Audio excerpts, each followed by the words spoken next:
Hello students, welcome to biology class. Today we are going to continue our chapter, 20th chapter, biotechnology and breeding of plants and animals. Today we are going to continue with animal breeding. Last class we discussed about plant breeding. Breeding means a process. Before understanding the process, let us know the term what is breed. What is breed actually?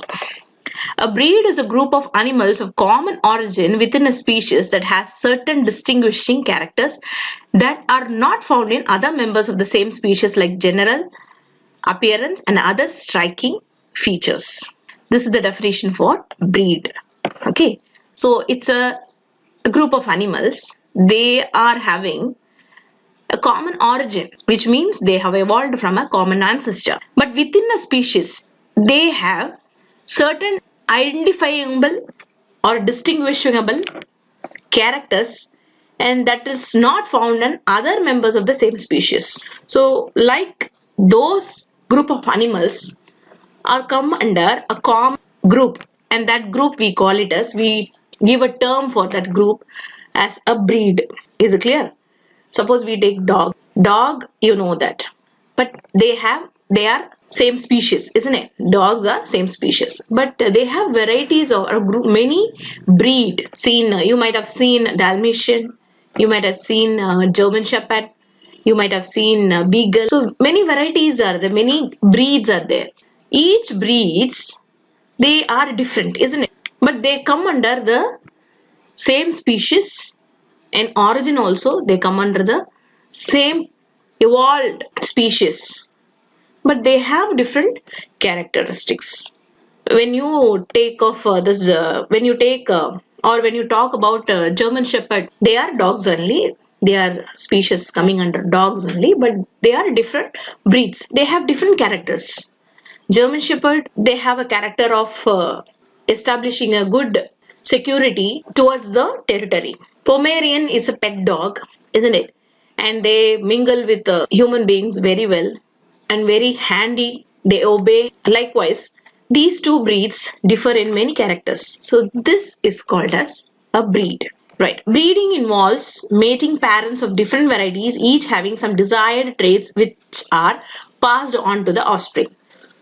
Now we understood what is the term called breed, and we are coming to the process called breeding. Breeding அப்படின்றது ஒரு process.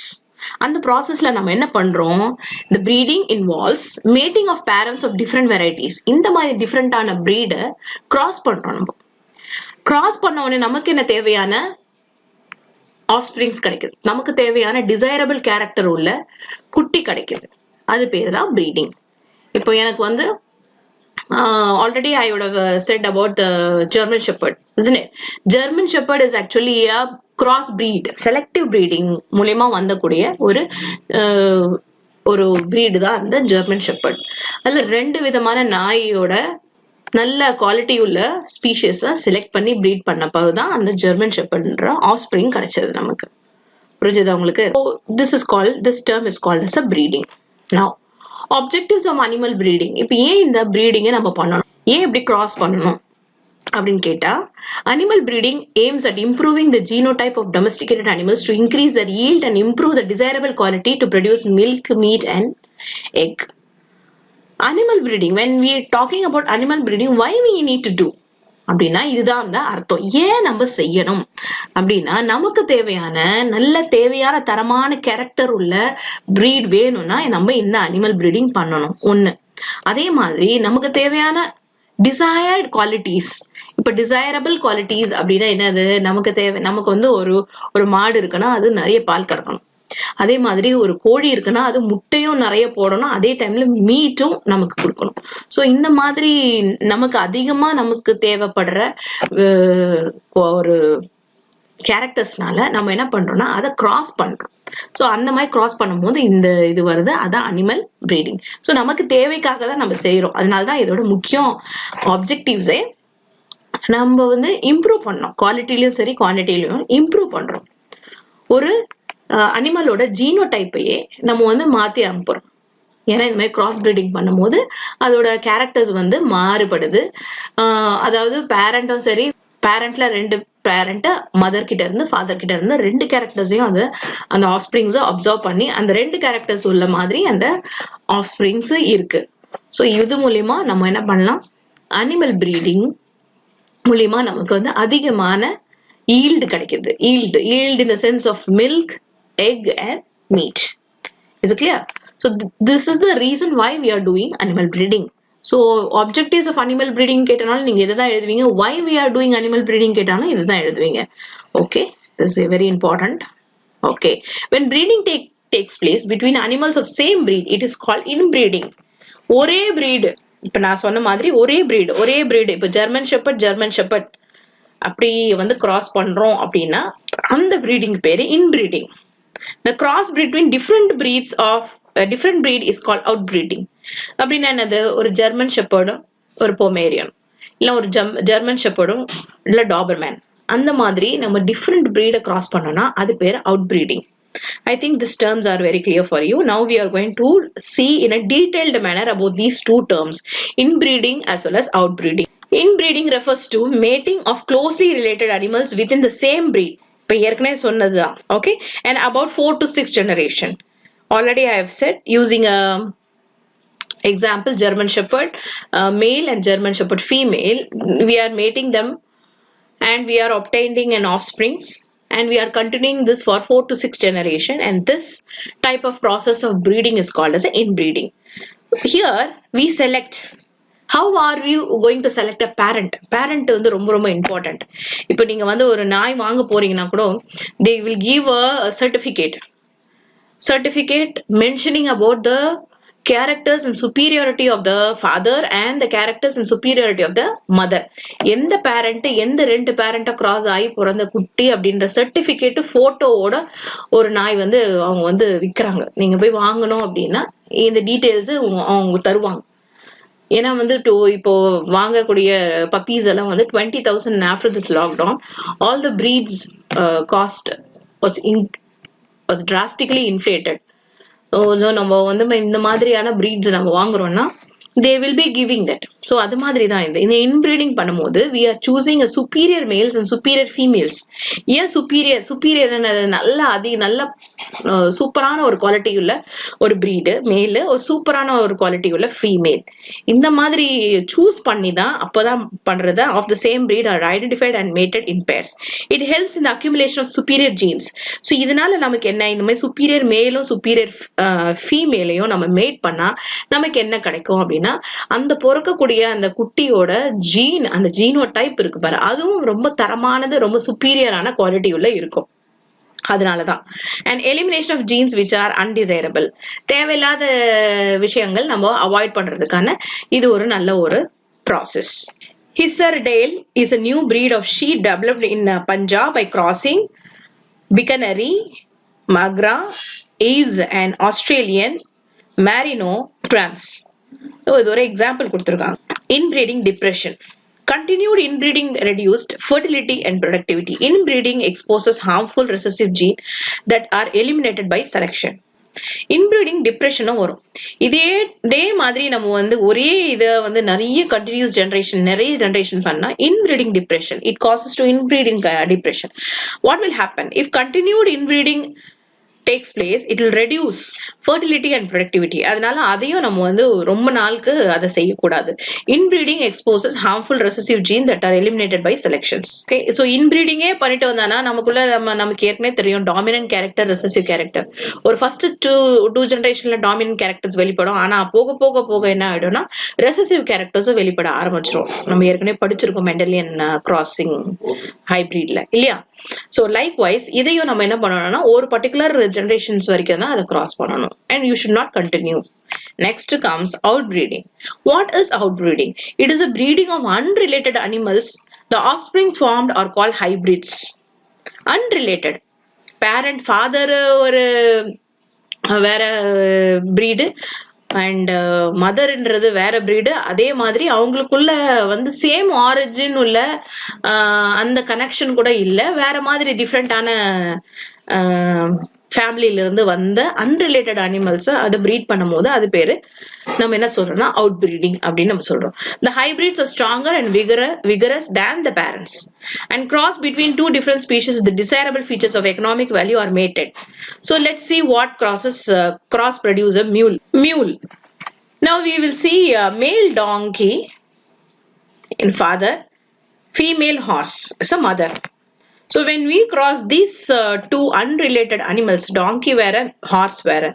donkey வந்து உங்களுக்கு தெரியும் டாங்கியோட ஸ்பெஷாலிட்டியே இந்த டாங்கியும் ஹார்ஸும் நம்ம வந்து cross பண்றோம் அப்படின்னா ரெண்டுத்துக்குமே ஒரு ஸ்பெஷாலிட்டி இருக்கு. டாங்கி வந்து இட் வில் ட்ராட் அனிமல். அது ஆக்சுவலா ட்ராட் அனிமல்னா it carries huge load carry பண்ற திறமை இருக்கு. அதுவும் நிதானமா செய்யக்கூடிய திறமை அதுக்கு இருக்கு. டாங்கிக்கு நிறைய huge amount of load it can carry.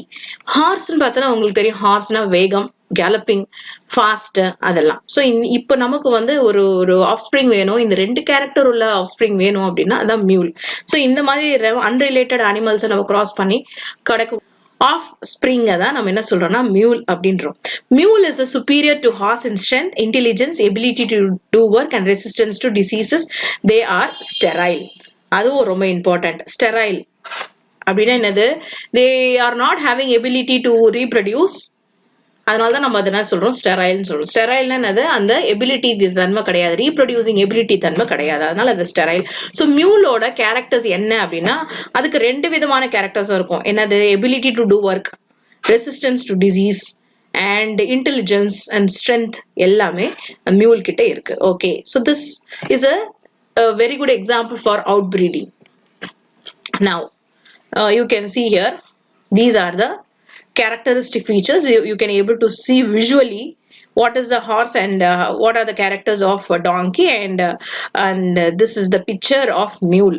Crossbreeding to produce mule with the superior characters. You can see the features that are being described here: curved back, luscious male and tail, and large hooves. And here you can see a minimum mane, dorsal line, short tail. So this mule will have both the characters of horse as well as donkey. Okay, now info bytes. Cross breeds of fowl. Fowl அப்படின்னா நம்ம என்ன சொல்றோம்? பறவைகள் அப்படின்றோம். இப்போ இங்க ரெண்டு cross breed இருக்கு, white Leghorn and Plymouth rock. இதுல ரெண்டுமே வந்து இது கிடைக்கிற பிரீடு தான் வந்து ஹைபிரிட். இந்த மாதிரி கிராஸ் நம்ம பண்ணும்போது தான், நம்ம செலக்டிவா கிராஸ் பண்ணி நம்ம செய்யும் போது அது பேரு ஹைபிரிட். அந்த ஆஃப்ஸ்பிரிங் பேரு ஹைபிரிட். ஓகே, இப்ப வர ஃப்ரூட்ஸ் சரி, வெஜிடபிள்ஸ் சரி, எல்லாமே வந்து ஹைபிரிட் வெரைட்டி தான். இந்த மாதிரி கிராஸ் பிரீட் பண்ண ஆஃப்ஸ்பிரிங்ஸ் தான் நம்ம பார்த்துட்டு இருக்கோம், யூஸ் பண்றோம். ஓகே, ஒயிட் லெகான் இதோட ஸ்பெஷாலிட்டி என்ன? ஒயிட் லெகானுக்கு அதிகமான மீட் கண்டென்ட் ஜாஸ்தி இருக்கும். இப்ப நீங்க பாத்தீங்கன்னா இப்போ வந்து ஒரு நாட்டுக்கோழிக்கும் நீங்க சாப்பிட்ற இந்த வெள்ளை ஒயிட் லெகான் இருக்குல்ல, நம்ம கடையில எல்லாம் கிடைக்கிற அந்த வெள்ளையா இருக்க அந்த கோழி ஒயிட் லெகான் சொல்றோம். அதை நீங்க ரெண்டு சாப்பிட்டு பாத்தீங்கன்னா உங்களுக்கு வந்து மீட் வந்து ரொம்ப சாஃப்டா இருக்கும், உங்களுக்கு நிறைய கிடைக்கும். எது? ஒயிட் லெகான்ல. நீங்க நாட்டுக்கோழியில பாத்தீங்கன்னா ஹார்டா இருக்கும், போர்ஷன்ஸ் ஹார்டா இருக்கும், போன்ஸும் ஹார்டா இருக்கும். நல்லது கெட்டதை பத்தி நான் பேச வரல. I am talking about the character of the meat. ஓகேவா? ரைட். இப்ப நமக்கு வந்து ஒரு கோழி வந்து ஆனா இந்த ஒயிட் லெகானுக்கு என்னன்னா அதிகமா முட்டை போடாது. இங்க பாத்தீங்கன்னா பிளைமவுத் ராக் அப்படி பாத்தீங்கன்னா அது வந்து நல்ல முட்டை போடும். ஓகே, நிறைய முட்டை போடும். நிறைய முட்டைன்னா ஒரு இதுலயே நிறைய சிட்டிங்லயே நிறைய முட்டை போடும். சோ இப்ப நமக்கு வந்து ஒரு கோழியில மீட்டும் அதிகமா கிடைக்கணும், அதே டைம் அந்த கோழி நிறைய முட்டை போடணும் அப்படின்னு நம்ம நினைக்கும் போது நம்ம இந்த மாதிரி ரெண்டு சுப்பீரியர் குவாலிட்டி உள்ள இந்த மாதிரி ஒரு பிரீடை நம்ம சூஸ் பண்றோம். Is clear for you? So hybrid foul and yields more egg. இதே மாதிரி கவுலையும் நம்ம வந்து எய்ம் பண்றோம். Okay, see here, developed by mating a bull of exotic breed and a cow of indigenous breed. Exotic breed அப்படின்னா foreign கண்ட்ரில இருந்து வர வைக்கப்பட்ட ஒரு பிரீடு தான் நம்ம என்ன சொல்றோம்? எக்ஸாட்டிக். இண்டிஜினியஸ் அப்படின்னா என்னது? இந்தியாக்குள்ளேயே நம்ம நாட்டு மாடு அப்படின்றதுதான் இண்டிஜினியஸ் பிரீடு. ஸோ இதை ரெண்டுத்தையும் நம்ம பிரீட் பண்ணும் போது நமக்கு தேவையான அந்த காஃப் வந்து அந்த பிறக்கிற குட்டி வந்து ரெண்டு கேரக்டர்ஸ் உள்ள மாதிரி பிறக்குது. புரியுதுங்களா? பிரவுன் ஸ்விஸ் அப்படின்றது சுவிட்சர்லாந்துல இருந்து வரக்கூடிய ஒரு எக்ஸாட்டிக் பிரீட். அதாவது இது வந்து புல்லு அப்படின்னா உங்களுக்கு தெரியும் இல்லையா, காளமாடு. அந்த காளமாடையும் இந்த சஹிவால் அப்படின்ற நம்ம இந்தியன் பசுமாடையும் நம்ம வந்து கிராஸ் பண்ணோம்னா நமக்கு வந்து கரண்ட் ஸ்விஸ், அதாவது தமிழ் அதாவது இந்தியன் பேரும் சுவிட்சர்லாந்து பேரும் ரெண்டுத்தையும் போட்டு கரண்ட் ஸ்விஸ் அப்படின்ற நமக்கு ஆஸ்பிரிங் அந்த பேர் கொடுத்துருக்காங்க. Yield 2 to 3 times more milk than indigenous cow. So இந்த இண்டிஜினியஸ் கவ்ஸ் அஹிவால வடி இப்படி நம்ம கிராஸ் பண்ணி நம்ம வந்து இந்த மாதிரி ஆஸ்பிரிங் வந்ததுன்னா அந்த மாடு என்ன பண்ணோம்னா 2-3 மடங்கு அதிகமா நம்ம இந்த இண்டிஜினஸ் அஹிவாலோட 2 to 3 மடங்கு அதிகமா பால் கறக்கும். So this is why we do, அதாவது நம்மளோட டிசைரபிள் குவாலிட்டிஸை குவாலிட்டிஸும் நமக்கு தேவையானதை ஈல்டு அதிகமா கொடுக்கக்கூடிய ஒரு ப்ராசஸ் தான் இந்த animal breeding. Is clear for you? Next, heterosis. ஹெட்டரோசிஸ்னா என்ன? The superiority of the hybrid obtained by crossing is called as heterosis or hybrid vigor. இந்த மாதிரி சுப்பீரியர் குவாலிட்டி உள்ள இந்த மாதிரியே நம்ம வந்து செலக்ட் பண்ணி நம்ம பிரீட் பண்ணும்போது இந்த விஷயத்துக்கு தான் நம்ம என்ன சொல்லணும்னா ஹெட்டிராசிஸ் சொல்றோம், இல்லைன்னா ஹைபிரிட் விகர். விகர் அப்படின்னா என்னது? அதிகமாகிறது. ஒரு ஹைபிரிடையே அதோட தன்மையை இன்னும் அதிகப்படுத்துறது. புரியுதுங்களா? சுப்பீரியரா நம்ம நிறைய விஷயங்களை சூஸ் பண்ணி செலக்ட் பண்ணி நம்ம அதுக்குன்னு கிராஸ் பண்ணிட்டோம்னா அந்த ஹைபிரிடுக்கு அதோட தன்மை அதிகமா கிடைக்கும். அது பேர் தான் ஹைபிரிட் விகர். புரிஞ்சுச்சா உங்களுக்கு? சோ இந்த ப்ராசஸ் பேரு நம்ம என்ன சொல்றோம்? ஹெட்டிராசிஸ். ஹெட்டிராசிஸ், superiority of the hybrid obtained by cross breeding is called as a heterosis. Okay, so effect of hybrid vigor in animal breeding. What are the effects when we are doing a heterosis? What are the effects? நமக்கு என்ன பலன்? Hybrid விகர்னால நமக்கான effects என்ன? increased production of milk by cattle. So already we have discussed. So the yield is increased. Milk production ஓட yield increase ஆகும். அதே மாதிரி poultryல increased production of egg by poultry. அதுவும் நமக்கு தெரியும். And at the same time high quality of meat is also produced. Increased growth rate is domesticated animals. So இந்த மாதிரி superior குவாலிட்டியை நம்ம சூஸ் பண்ணும் போது எல்லாமே இன்க்ரீஸ் ஆகும். அதோட growth ரேட்டும் அதிகமாகும். Growth rate, வளர்ச்சி, domesticated animals. So these are the effects of hybrid vigor in animal breeding. And now we are going to study about a very important concept under biotechnology is genetic engineering. Genetic engineering. Engineering அப்படினாலே உங்களுக்கு தெரியும், it's a stream of science. Okay, இதுல engineeringனாலே அதிகமான manipulation, integration and manipulation ஜாஸ்தி அந்த engineering அப்படின்னாலே. So ஒரு புதுசா இத மாத்தி அதை செஞ்சு இதை மாத்தி அது அந்த மாதிரி புதுசா செய்யறது, இருக்கிறதே வச்சு அது வந்து இன்னோவேட்டிவா அந்த டெக்னாலஜி யூஸ் பண்ணி அது வந்து மேனிபுலேட் பண்ணி ஒரு நல்ல ப்ராடக்ட் உருவாக்குறதா engineering. Okay, right. Genetic engineering. இப்போ இந்த டேர்ம் வந்து ஜெனடிக்ஸ் அப்படின்னா it's a study of gene. அப்ப ஜீன்ல வந்து நம்ம இந்த விஷயத்த அங்க போடுறோம். அப்ப ஜெனடிக் இன்ஜினியரிங் அப்படின்னா என்னது? ஒரு தேவையான ஜீனை நம்ம அதிகமா ப்ரொடியூஸ் பண்ணலாம், இல்ல தேவையான ஜீனை கரெக்ட் பண்ணலாம், இல்ல நமக்கு ஏதோ ஒரு டிசீஸ் காசிங் ஜீன் இருக்குன்னா அதை சரி செய்யலாம். இந்த மாதிரியான விஷயங்கள் தான் இந்த ஜெனடிக் இன்ஜினியரிங்ல வருது. Is it clear for you?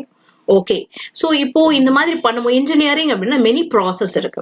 அப்போ ஒரு ஆர்கனிசம்ஸ்ல ஜீன் எடுத்து இன்னொரு ஆர்கனிசம்ல போடுறது, இல்லைன்னா ஒரு ஜீனையே நம்ம மல்டிப்ளை பண்ணி ஒரு பெரிய ஆர்கனிசமாவே உருவாக்குறது, குளோனிங், அந்த மாதிரி விஷயங்கள்லாம் இதுலதான் வரும்.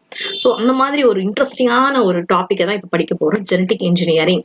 Genetic engineering is a manipulation and transfer of genes from one organism to another organism to create a new DNA called as recombinant DNA.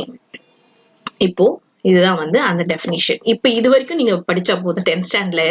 இது ஜெனடிக் இன்ஜினியரிங் இன்னும் ஹையர் அட்வான்ஸ் லெவல்ல பெருசா இருக்கும் அதோட டெஃபினிஷன். பட் உங்களுக்கு 10th ஸ்டாண்டர்ட் இது போதும், இது மட்டும் நல்லா படிச்சுக்கோங்க. So what is genetic engineering? Is a manipulation and transfer of genes from one organism to another organism to create a new DNA.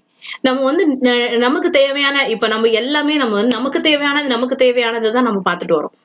புரியுதுங்க உங்களுக்கு? சோ நமக்கு தேவையான உடம்புல சிந்தசைஸ் ஆகிற ஒரு ஹார்மோனோ, ஒரு நமக்கு தேவையான ஸ்டெம் செல்ஸ், நமக்கு தேவையான ஜீன், ஒரு segment of gene. Okay, so அத வந்து நம்ம அதிகமா ப்ரொடியூஸ் பண்ணணும் அப்படின்னா அதுக்கு ஒரு டெக்னிக் இருக்கு. அந்த டெக்னிக் வந்து நமக்கு தேவையான ஜீனை வந்து இன்னொரு ஆர்கானிசம்ஸ்ல அதை நம்ம போட்டு ஆர்டிபிஷியலா போட்டோம் அந்த ஆர்கானிசம் என்ன ஆகும் அது இயற்கையாகவே அது ரெப்ளிகேஷன் ப்ராசஸ் அது இயற்கையாகவே அந்த செக்மெண்டோட அது என்ன ஆகும்னா மல்டிப்ளை ஆகி அதிகமாகும் அப்புறம் என்ன பண்ணும் ஃபைனலா நம்ம அதெல்லாம் கலெக்ட் பண்ணி அதுல இருந்து இந்த பர்டிகுலர் ஜீன் செக்மெண்ட்டை வந்து நாம தேவையான அளவுக்கு எக்ஸ்ட்ராக்ட் பண்ணிடுறோம் ஸோ இந்த மாதிரி you are combining a gene with another gene of other organism. So combine அப்படிங்கும்போது ரீகாம்பினேஷன். அப்ப நம்ம எதை வச்சு நம்ம வந்து இந்த டெக்னாலஜியை நம்ம யூஸ் பண்றோம் அப்படின்னா நம்ம ஒரு ஜீன் செக்மெண்ட் அந்த gene segment is a DNA molecule. So this process ultimately is coined as recombinant DNA technology. இது உங்களுக்கு புரிஞ்சுச்சா? The term recombinant is used because DNA from two different sources can be joined together. Is it clear for you? Right. Hence, genetic engineering is also called as a recombinant DNA technology. இந்த மாதிரி recombine பண்ணி அந்த DNA நம்ம தயாரிக்கிறதுனால இந்த DNA-வை அதாவது அல்டிமேட்டா நமக்கு வர ப்ராடக்டா RDNA சொல்லலாம். இல்லைன்னா நம்ம பெருசா அதை வந்து அப்ரிவேட் பண்ணணும் அப்படின்னா அது ஆறுக்கான அந்த abbreviation வந்து recombinant DNA technology. Anything you can use. Recombinant DNA use பண்ணலாம் இல்ல RDNA use பண்ணலாம். Is it clear for you? Yes. Now I have already said அதாவது ஒரு ஆர்கானிசம்ல நம்ம போடுவோம் அப்படின்னு நான் சொன்னால அந்த ஆர்கானிசம் மெயினா எதுன்னா அதுக்குன்னு ஒரு சூட்டபிளான ஒரு ஆர்கானிசம் இருக்கு. அந்த ஆர்கானிசம் பேர் தான் பாக்டீரியா. நீங்க பாக்குற இந்த bacteria. Is it clear for you? இந்த பாக்டீரியாவோட காம்போசிஷன் பாத்துக்கோங்க நல்லா. இந்த பாக்டீரியா வந்து it's a prokaryotes. ஓகே அதுக்கு வந்து நியூக்ளியஸ் வந்து அதாவது நியூக்ளியர் மெம்பரைனுக்குள்ள இருக்காது அது வந்து ரேண்டமா இருக்கும். அப்ப நியூக்ளியஸ்குள்ள ரேண்டமா அப்படியே அந்த செல்லுக்குள்ளேயே காம்பனண்டா வந்து அந்த நியூக்ளியஸ் உள்ள காம்பனண்ட் எது குரோமோசோம்ஸ் உள்ள என்ன இருக்கு ஜீன் செக்மெண்ட் உள்ள என்ன டிஎன்ஏ மாலிகுல். ஸோ புரிஞ்சிச்சா உங்களுக்கு? ஸோ அப்படியே வந்து செல்லுக்குள்ள அப்படியே தான் இருக்கும். அதனாலதான் நம்ம என்ன சொல்றோம்னா ப்ரோகேரியாட்ஸ். ஸோ இந்த ப்ரோகேரியாட்ஸ்ல இந்த பர்டிகுலர் டிஎன்ஏ இந்த பாக்டீரியா மெயினா வந்து இந்த பாக்டீரியா வந்து நம்ம வந்து லேபரட்டரியில எப்பவுமே எடுக்கிறது ஈகோலை பாக்டீரியா இச்சிரோகோலை பாக்டீரியா தான். இந்த பாக்டீரியால என்னென்ன காம்போனன்ட்ஸ் இருக்கு அதுக்கு தேவையான டிஎன்ஏ ரெண்டு விதமான டிஎன்ஏ இருக்கு. அது ஒன்னு வந்து பாக்டீரியல் டிஎன்ஏ இன்னொன்னு வந்து பிளாஸ்மிட் டிஎன்ஏ. அதாவது இது ரெண்டுமே அதுக்கு உடம்புக்குள்ள இருக்கும். நல்லா புரிஞ்சுக்கோங்க. இது சர்க்குலர் டிஎன்ஏ. இந்த சர்க்குலர் டிஎன்ஏ தான் நான் காமிக்கிற இந்த ரிங் மாதிரி இருக்கு இதுதான் வந்து டபுள் ஸ்டாண்டர்ட் டிஎன்ஏ. இதுவும் ஒரு டிஎன்ஏ மாலிகுல் தான். புரிஞ்சுச்சா உங்களுக்கு? இதுவும் ஒரு டிஎன்ஏ மாலிகுல் தான். ஓகே இப்ப நம்ம என்ன பண்ணணும் அப்படின்னா இந்த பிளாஸ்மிட் இருக்கு பாருங்க. I will show you because it is given in a textbook later. So just understand the structure of the bacteria. So plasmid is a small circular double stranded DNA molecule found in the cytoplasm of bacterial cell and separated from the chromosomal DNA. It has the ability to replicate independently. அப்படின்னா என்னது? இந்த செல் divide ஆகும்போது இந்த டிஎன்ஏவும் என்ன ஆகும் என்ன DNA இருக்கோ அதே மாதிரி இந்த ரெண்டு டாட்டர் செல்லையும் அதே மாதிரி ஈக்குவல் ஹாஃப்ஸா ரெண்டு டிஎன்ஏவா அது ரீப்ளிகேட். அது பேர் என்னது? ரெப்ளிகேஷன். இப்ப ரெண்டா டிவைட் ஆகும்போது பாதியா போகுமா? இல்ல. அது என்ன ஆகுதுன்னா இன்னொன்னு போறதுக்கு இன்னொரு காப்பி அதே மாதிரி எடுத்துருது. அது பேர் தான் நம்ம என்ன சொல்றோம்னா ரெப்ளிகேஷன் அப்படின்னு நம்ம சொல்றோம். So replicate independently. இதுதான் இந்த பாக்டீரியாக்குள்ள ஒரு முக்கியமான ஒரு ஸ்பெசிபிக் ஆஸ்பெக்ட். நமக்கு தேவையான ஆஸ்பெக்ட் இதுல இருக்கு. அதனாலதான் நம்ம இந்த பாக்டீரியா சூஸ் பண்றோம் இந்த ரீகாம்பினன்ட் டிஎன்ஏ டெக்னாலஜிக்கு. புரிஞ்சுச்சா? ரைட். இப்ப நம்ம வந்து இது பாக்டீரியா நமக்கு தேவை. இன்னொன்னு தேவை. இன்னொன்னு என்ன தேவை அப்படின்னா restriction enzymes recognise specific base pair sequence palindromic sequence. நமக்கு வந்து இந்த பிளாஸ்மிடை கட் பண்ணோம் அப்படின்னா பிளாஸ்மிடை கட் பண்ணாலும் சரி நமக்கு வந்து ரெண்டு ஆர்கானிசம்ஸ் தேவை. அதாவது ஒரு ஆர்கானிசம்ல இருந்து இன்னொரு ஆர்கானிசம் ஜீனை டிரான்ஸ்ஃபர் பண்றோம். அப்பனா ரெண்டு ஆர்கானிசம்லயும் நம்ம என்ன பண்ணோம்னா அந்த டிஎன்ஏவை கட் பண்ணோம். ஒரு பர்டிகுலர் சைட்ல கட் பண்ணோம். அப்பதான் நம்ம வந்து கரெக்டா அதை வந்து நம்மள ரெப்ளிகேட் பண்ண முடியும். அப்போ அந்த மாதிரி பர்டிகுலர் சீக்வன்ஸ்ல கட் பண்ணக்கூடிய ஒரு என்சைம் இருக்கு. அந்த என்சைம் பேர் தான் இந்த ரெஸ்ட்ரிக்ஷன் என்சைம். அது வந்து பாலிண்ட்ரோமா சீக்வன்ஸ். இப்போ நம்ம வந்து சீக்வன்ஸ் அந்த ஜீன் சீக்வன்ஸ்ல நமக்கு வந்து டிஎன்ஏ சீக்வன்ஸ்ல நமக்கு வந்து purine and pyrimidine இருக்கு இல்லையா, அதாவது adenine pairs with thymine and cytosine pairs with guanine. இந்த மாதிரி ரெண்டு ஸ்டாண்ட்லயும் இந்த மாதிரி நியூக்ளியோடைடு பேர் ஆயிருக்கும் hydrogen bonds. we already studied. So இப்போ இந்த பாலிண்ட்ரோமா சீக்வன்ஸ் அப்படின்னா நமக்கு என்ன ஜீனை தேவையோ அதோட பாலிண்ட்ரோமா சீக்வன்ஸை பார்க்கணும். பாலிண்ட்ரோமிக் சீக்வன்ஸ் அப்படின்னா கண்டினியூஸா அதே மாதிரி ரிப்பீட் ஆயிட்டே இருக்கும். ஸோ அந்த சீக்வன்ஸ்ல எக்ஸாக்டா இந்த இந்த மாதிரி ரெஸ்ட்ரிக்ஷன் என்சைம் என்ன ஆகும்னா கட் பண்ணும். நீங்க பாக்குறீங்க இது வந்து ஈகோலை பாக்டீரியா. ஓகே, ஈக்குவலை பாக்டீரியா தான் இங்க கொடுத்துருக்காங்க. எக்கோ R1 கொடுத்துருக்காங்க.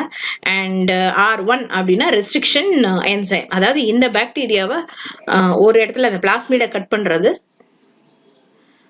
Restriction enzyme. ஸோ பர்டிகுலர்லா இந்த சீக்வன்ஸ் பாருங்க, AATTC.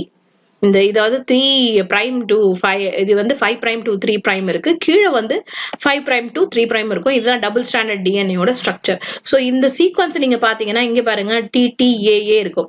ஸோ இதுக்கு இது அந்த இதுல எக்ஸாக்டா இது நீங்க ரெஸ்ட்ரிக்ஷன் என்சைம் போட்டா இந்த இடத்துல கட் பண்ணி விட்டோம்னா நமக்கு வந்து இந்த மாதிரி ஸ்டிக்கி எண்ட் உள்ள இந்த மாதிரி டிஃப்ரெண்ட் 2 டைப் ஆஃப் செக்மெண்ட்ஸ் நமக்கு டிஎன்ஏ செக்மெண்ட்ஸ் கிடைச்சிரும். ஸோ ரெஸ்ட்ரிக்ஷன் என்சைம் வந்து எதுக்கு யூஸ் பண்றோம்னா நமக்கு தேவையான அந்த அதாவது இன்சர்ட் பண்றதுக்கும் சரி, நம்ம தேவையான டிசைரபிள் ஜீன் எடுக்கிறதுக்கும் சரி, இது வந்து சிசர்ஸ் மாதிரி நம்ம கிட்ட இருக்கிற சிசர்ஸ் அது மாதிரி இது வந்து அப்ளை பண்றோம். அதனால இது வந்து ரொம்ப ரொம்ப இம்பார்ட்டன்ட் ரெஸ்ட்ரிக்ஷன் என்சைம். இதை ஞாபகம் வச்சுக்கோங்க, சிசர்ஸ் அப்படின்னு ஞாபகம் வச்சுக்கோங்க. கட் பண்றது சிசர்ஸ், ஜீன் செக்மெண்ட்டை கட் பண்ற சிசர்ஸ் தான் இந்த சிசர்ஸ்ல நீங்க நினைச்சுக்காதீங்க கத்திரிக்கோல் இல்ல, இது வந்து ஒரு என்சைம். இது வந்து ஒரு கெமிக்கல் நேச்சர் உடைய ஒரு என்சைம். புரிஞ்சுச்சா? உங்களுக்கு புரிஞ்சுக்கிறதுக்காக நான் அப்படி சொன்னேன். Next, techniques of genetic engineering basic requirements. இப்போ நம்ம இந்த ரெண்டுமே பார்த்துட்டோம், ரெண்டுமே use. Apart from that what are the other basic requirements is needed for genetic engineering? Important discoveries that led to the stepping stone of our DNA technology were first வந்து எது? A presence of plasmid in bacteria that can undergo replication independently along with the chromosome DNA. நான் ஏற்கனவே சொன்னேன் என்னென்ன பேசிக் requirements, இதுதான் பேசிக் requirement. Plasmid அப்படின்ற அந்த இது வந்து DNA it's double standard DNA, அதாவது பாக்டீரியாவோட டபுள் ஸ்டாண்டர்ட் டிஎன்ஏ. அதுக்கு என்ன தன்மை இருக்குன்னா இண்டிபெண்டா அதை ரீப்ளிகேட் பண்ணும். அதாவது அந்த பாக்டீரியா ரெண்டா டிவைட் ஆகும் போது அதுவும் கூட சேர்ந்து அதுவும் என்ன ஆகும்னா ரெண்டா டிவைட் ஆகும். 2 காப்பியா எடுத்து டிவைட் ஆகுது. அதாவது பாதியா டிவைட் ஆகல, பாதியா டிவைட் ஆகுறது வேற, ரெண்டா இண்டிபெண்டா அதோட காப்பிய ரெஸ்டோர் பண்ணி டிவைட் ஆகுறது வேற. நான் சொல்றது ரெண்டாவது விஷயம். புரியுதுங்களா உங்களுக்கு? S. Presence of plasmid in bacteria that can undergo replication independently along with the chromosome DNA. So நமக்கு first basic requirement என்னது? plasmid, அந்த DNA, பிளாஸ்மிட் டிஎன்ஏ, பாக்டீரியாவோட பிளாஸ்மிட் டிஎன்ஏ தான் ஃபர்ஸ்ட் நமக்கு தேவை. அதுக்கப்புறம் நமக்கு என்ன தேவை? சிசர்ஸ் தேவை. இப்ப நான் சொன்னல restriction enzyme cut R break DNA at a specific site and are also called as a molecular scissors. So these are the 2 important basic requirements. Apart from that, இப்ப நம்ம சிசர்னு போட்டுட்டோம். இப்ப நம்ம அந்த செக்மெண்ட்டை வச்சு நம்ம என்ன பண்ணணும்? அதை திருப்பி என்ன பண்ணணும்? ஒட்ட வைக்கணும். அதுக்குதான் நமக்கு இன்னொரு பேஸ்ட் மாதிரி, பேஸ்ட் அப்படின்ற ஒரு விஷயம் தேவை. அதுவும் வந்து ஒரு என்சைம் தான். அந்த என்சைம் பேரு DNA ligase or the enzyme which help in ligating joining the broken DNA fragment. இப்போ நம்ம இந்த மாதிரி கட் பண்ண விஷயத்துல நம்ம ஏதோ ஒன்று இன்சர்ட் பண்ணி நம்ம ஒட்ட வைக்கணும் அப்படின்னா டிஎன்ஏ லைகேஸ் என்சைமை யூஸ் பண்ணோம்னா அந்த செக்மெண்ட் வந்து அது வந்து ஜாயின் ஆயிடும். So these are the 3 important requirements that is required for a genetic engineering. So genetic இன்ஜினியரிங்க்கு முக்கியமான தேவை இந்த 3 தான். நம்ம ஆல்ரெடி இங்கே பார்த்துட்டோம், அந்த plasmid DNA and restriction enzyme. And apart from that DNA ligase an enzyme which joins the 2 broken DNA fragments is also given. So உங்களுக்கான கேள்வி என்னன்னா, what are the basic requirements for genetic engineering னா இந்த 3 விஷயத்தையும் எழுதுவீங்க. Is it clear? Or what are the essential raw material? Suppose you have to do, உங்களே கேட்கறாங்க, suppose you are a genetic engineer, you are going to perform an DNA recombinant technology. What are the requirements you first collect அப்படின்னா நீங்க இதெல்லாம் நீங்க இந்த 3 எழுதணும். So உங்களை சம்மந்தப்படுத்தி கேட்டாலும் நீங்க இந்த விஷயத்தை எழுதணும். புரிஞ்சுச்சா உங்களுக்கு? ஸோ அப்ளிகேஷன் தான் ரொம்ப இம்பார்ட்டன்ட். நமக்கு தெரிஞ்சா மட்டும் போதாது, நம்ம வந்து எந்த கொஸ்டின் எப்படி எழுதணும்ன்ற விஷயமும் நமக்கு தெரியணும். Okay, next is gene cloning. Cloning அப்படின்னா என்ன? குளோனிங் அப்படின்னா அதே ஜீனை அப்படியே நம்ம ரெஸ்டோர் பண்ணி ஒரு ஆர்கனிசமா உருவாக்குறதா ஜீன் குளோனிங். ஓகே, ஒரு பர்டிகுலர் ஆர்கனிசம்ல ஒரு ஜீன் கிடைச்சிச்சுன்னா, ஒரு பர்டிகுலர் ஃபிராக்மெண்ட் கிடைச்சுன்னா, ஒரு செக்மெண்ட் கிடைச்சாலே போதும், நம்ம என்ன பண்ணிடலாம்னா அந்த என்டையர் அனிமலோட ஆர்கனிசம் நம்ம என்ன பண்ணலாம்னா உருவாக்கிட முடியும். ஓகேவா? So gene cloning, we will discuss now what is gene cloning. So what reminds you to your mind when you are hear the word clone அப்படின்னா ஏற்கனவே நீங்க பார்த்திருப்பீங்க நிறைய sci-fi moviesல எல்லாம் clone அப்படின்னா அதே மாதிரி இருக்கிற உங்களை தான் நம்ம என்ன சொல்றோம் clone அப்படி சொல்றோம். Of course Dolly, the cloned sheep, இது வந்து ஒரு sheep. இந்த sheep வந்து ஆர்டிபிஷியலா இந்த மாதிரி ஜெனடிக் இன்ஜினியரிங் மூலமா வந்து கிராஸ் பண்ணாம, எந்த அனிமல்ஸும் கிராஸ் பண்ணாம, ஆனா அதை வந்து ஒரு செல்ல மட்டும் எடுத்து, காம்பனன்ஸை மட்டும் எடுத்து, அது வந்து லெபார்டரியில ஒரு டெஸ்ட் டியூப்ல அதை டெவலப் பண்ணி ஒரு பெரிய ஆர்கனிசமாக உருவாக்கணும் தான் இந்த டாலி. இதை வந்து cloned sheep அப்படின்னு சொல்றோம். It's a carbon copy of an individual of an often called clone. Okay, so இந்த மாதிரி உருவாக்கும் போது எக்ஸாக்டா அந்த எந்த பேரண்ட்ல இருந்து நம்ம எடுத்தோமோ அதே பேரண்ட் மாதிரியே இருக்கும். எக்ஸாக்ட் கேரக்டர்ஸ், டிஎன்ஏ சீக்வன்ஸ் எல்லாமே ஒரே மாதிரி இருக்கும், HSL அது மாதிரி. அதனாலதான் நம்ம சொல்றோம்னா clone அப்படின்றோம். However, more appropriate, a clone means to make a genetically exact copy of an organism. So what is exactly the word clone means அப்படின்னு கேட்டாங்கன்னா நீங்க இதை எழுதுவீங்க. என்ன எழுதுவீங்க? Genetically copy, exact copy of an organism is called clone அப்படின்ற வார்த்தை எழுதுவீங்க. So what is clone? Genetically exact copy of an organism. In a gene cloning, a gene of a piece of a DNA fragment is inserted into a bacterial cell where DNA will be multiplied, copied as the cell divides. A brief outline of the basic steps involved in gene cloning are. உங்களுக்கே தெரியும், ஏற்கனவே சொன்ன ஒரு சின்ன gene segment நம்ம என்ன பண்றோம்னா இந்த மாதிரி அதை அதிகப்படுத்தணும்னா நம்ம இந்த ரீகாம்பினன்ட் டிஎன்ஏ டெக்னாலஜி மூலமா அதிகப்படுத்துறோம். ஓகே, சோ அதோட ஸ்டெப் வைஸ் சீக்வன்ஸ் ஸ்டெப்ஸ் எல்லாம் இங்க கொடுத்துருக்காங்க, பார்க்கலாம். சோ இப்போ நமக்கு வந்து ஒரு சின்ன காப்பி ஆஃப் ஜீன் நம்ம என்ன பண்ணோம்னா மல்டிபிள் காப்பீஸா ஆக்கணும் அப்படின்னா நம்ம என்ன பண்ணணும்? இந்த RDNA டெக்னாலஜி அடாப்ட் பண்ணணும். First, isolation of desired DNA fragment by using a restriction enzyme. Okay, நமக்கு வந்து ஒரு சின்ன ஒரு ஆர்கனிசம்ல இருந்து ஒரு பர்டிகுலர் ஜீன் செக்மெண்ட் நமக்கு தேவை. அப்ப நம்ம என்ன யூஸ் பண்ணோம்? சோ சிசர்ஸ் யூஸ் பண்ணோம். அந்த மாலிகுலர் சிசர், அது என்னது? ரெஸ்ட்ரிக்ஷன் என்சைம் போட்டு அதை வந்து பர்டிகுலரா அந்த ஏரியால நம்ம கட் பண்ணி எடுத்துக்கிறோம் ஃபர்ஸ்ட். அடுத்தது நமக்கு என்ன தேவை? ஒரு பிளாஸ்மிட் தேவை. ஏன்னா நம்ம பிளாஸ்மிட்ல போட்டாதான் அதுவா இயற்கையா அது என்ன பண்ணிடும்னா அதை காப்பி பண்ணி அதை ரீப்ளிகேட் பண்ணி அதை வந்து இன்னொரு இதுவா அதிகமா ப்ரொடியூஸ் ஆகி நமக்கு வந்து அதிக அளவுல நமக்கு கிடைக்கும். So insertion of DNA fragment into suitable vector. So இந்த பாக்டீரியாவை தான் நம்ம என்ன சொல்றோம்னா வெக்டர் அப்படின்றோம். புரிஞ்சுச்சா? சோ வெக்டர்ல இருக்கக்கூடிய அந்த பிளாஸ்மிட்ல நம்ம என்ன பண்ணோம்னா அதையும் அந்த பிளாஸ்மிட் அந்த ரெஸ்ட்ரிக்ஷன் என்சைம் மூலமா கட் பண்ணி அந்த ஜீன் செக்மெண்ட் நம்ம எடுத்து பாருங்க, ஒரு ஆர்கனிசம்ல அதை எடுத்து இந்த பேஸ்ட் பண்ணி விட்டுறோம் to make a RDNA. So இந்த மாதிரி நம்ம வந்து கம்பைன் பண்றதுனால இது வந்து RDNA நம்ம சொல்றோம். So இப்போ என்ன ஆயிடுச்சு? இப்போ transfer of RDNA into bacterial host cell transformation. இந்த பிளாஸ்மிடை எடுத்து இன்னொரு பாக்டீரியாவோட பாடியில நம்ம செலுத்துறோம். அப்ப என்ன ஆகும்? அந்த பாக்டீரியா என்ன ஆகும்னா மல்டிப்ளை ஆகும்னா சப்சிக்வெண்டா இந்த பிளாஸ்மிடை என்ன ஆகும்னா ரெப்ளிகேட் ஆகி அதிக எல்லா பாக்டீரியாலையும் இதே மாதிரி நம்ம போட்டோம் பாருங்க, அந்த ஜீன் செக்மெண்ட் எல்லா பாக்டீரியாலையும் அந்த குட்டி குட்டி செக்மெண்ட் இருக்கும். இப்படி நம்ம பண்ணும்போது நம்ம என்ன பண்றோம்னா selection and multiplication of recombinant host cells to get a clone. So நம்ம என்ன பண்றோம்? அதெல்லாம் செக்ரிகேட் பண்ணி அந்த பர்டிகுலர் ஜீன் மட்டும் நம்ம வந்து எக்ஸ்ட்ராக்ட் பண்ணி வச்சுக்கிறோம். எக்ஸ்பிரஷன் ஆஃப் க்ளோன்டு ஜீன் என்ன ஹோஸ்ட் செல். நெக்ஸ்ட் இப்போ அதிகமா வந்த உடனே இப்போ நமக்கு அதிகமா multiple copies of that segment is obtained. அதை எடுத்து நம்ம என்ன பண்றோம்னா ஹோஸ்ட் செல்ல யூஸ் பண்றோம். So these are the sequence that are performed or the steps involved in gene cloning. Okay, so these are the steps involved in gene cloning. Okay, using this strategy several enzyme, hormones and vaccines are produced. இப்ப நீங்க பார்க்கக்கூடிய இந்த கோவிடா இருந்தாலும் சரி, நிறைய vaccines, polio vaccines, நிறைய vaccines இது மாதிரி தான் வந்து நம்ம வந்து தயாரிக்கிறோம். ஹார்மோன்ஸும் சரி, வேக்சின்ஸும் சரி, என்சைம்ஸும் சரி, இந்த மாதிரி தான் நம்ம வந்து ஆர்டிபிஷியலா சிந்தசைஸ் பண்றோம், லேப்லயே சிந்தசைஸ் பண்றோம். இது பேர் தான் RDNA டெக்னாலஜி. புரியுதுங்களா இப்போ? Okay, Hormones and vaccines can produce. So you can see this one. So ஒரு செல், ஒரு ஹியூமன் செல், இந்த ஹியூமன் செல்ல இருந்து இந்த டிஎன்ஏல இருந்து ஒரு செக்மெண்ட்டை நம்ம எடுத்து அதை கட் பண்றோம். இங்க பாருங்க, கட் பண்றாங்க. இதுதான் அந்த ஜீன் செக்மெண்ட். இந்த ஜீன் செக்மெண்ட்டை இந்த பிளாஸ்மிட், நம்ம இன்னொரு பாக்டீரியா எடுக்கிறோம், பாக்டீரியால இருந்து பிளாஸ்மிடை தனியா எடுத்து இந்த பிளாஸ்மிடையும் ஒரு செக்மெண்ட்ல கட் பண்ணிடுறோம்.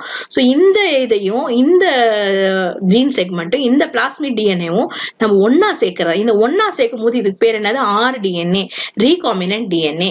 புரிஞ்சுச்சா உங்களுக்கு? சோ இந்த ரீகாம்பினன்ட் டிஎன்ஏ நம்ம இன்னொரு ஹோஸ்ட் செல்லுல, பாக்டீரியால நம்ம போட்டோம்னா அதுவே ஆட்டோமேட்டிக்கா என்ன ஆகும்? மல்டிப்ளை ஆகும். அதாவது மல்டிப்ளை ஆகுது, டிவைட் ஆகும். டிவைட் ஆகும் போது அந்த டிவைடுன்ற போது அந்த பிளாஸ்மிடோட டிஎன்ஏ சீக்வன்ஸ் அது என்ன ஆகும்? பாதியாகாது. நான் இன்னொரு சொல்றேன், பாதியாகாது. அது என்ன ஆகும்னா ரெப்ளிகேட் ஆகும், அதாவது ரெஸ்டோர் ஆகும். அதே அளவுல இன்னொரு டிஎன்ஏ பிளாஸ்மிடும் அதே மாதிரி காப்பி வந்து ரெஸ்டோர் ஆகும். அதுதான் வந்து நம்ம இந்த பாக்டீரியாவை சூஸ் பண்றோம். ஏன்னா அதுக்கு அந்த தன்மை இருக்கு, ரெப்ளிகேஷன் தன்மை இருக்கு, இண்டிபெண்டா ரெப்ளிகேஷன் தன்மை. அதனாலதான் நம்ம இதை பர்டிகுலரா சூஸ் பண்றோம். அப்படி சூஸ் பண்ணும்போது நமக்கு வந்து பல பாக்டீரியா கிடைக்குது. இந்த பாக்டீரியா உள்ள எல்லாமே அந்த செக்மெண்ட், நீங்க போட்ட செக்மெண்ட் இங்க பாருங்க, அந்த ப்ளூ கலர் செக்மெண்ட் இது எல்லாத்துலயுமே இருக்கு. சோ கொஞ்சமா நமக்கு வந்து அதிகமா இருக்கு. ஓகே, இங்க நம்ம ஒண்ணுதான் போட்டிருக்கோம். இங்க பாருங்க, 1 2 3 4 5 6 7 8 செக்மெண்ட் நமக்கு அந்த நமக்கு தேவையான அந்த ஜீன் செக்மெண்ட் அப்படியே காப்பி ஆகி அது அப்படியே நமக்கு ப்ரொடியூஸ் ஆகி வந்துருது. ஸோ இதுதான் வந்து genetic engineering technique which is adopted in gene cloning. ஓகே, நெக்ஸ்ட் இன்ஃபோபிட்ஸ். இப்போ வந்து அந்த டாலி சொன்ன இல்லையா, அந்த டாலியை எப்படி ப்ரொடியூஸ் பண்ணாங்க அப்படின்ற ஒரு pictorial representation அது பத்தியும் படிக்கலாம். because that is very important. world famous, இது வந்து ரொம்ப ரொம்ப உலக புகழ்பெற்ற ஒரு விஷயம், ஒரு சாதனை, ஒரு மைல்ஸ்டோன். அதனால இதை பத்தி நல்லா தெரிஞ்சு வச்சுக்கோங்க. Development of Dolly. Dolly was the first cloned female ship. அது வந்து ஒரு ஃபீமேல். யார் டெவலப் பண்ணதா? Developed by doctor Ian Wilmut and his colleagues at Roslin Institute, Scotland in July 1996. So very very important. She was created by a somatic cell nuclear transfer technique.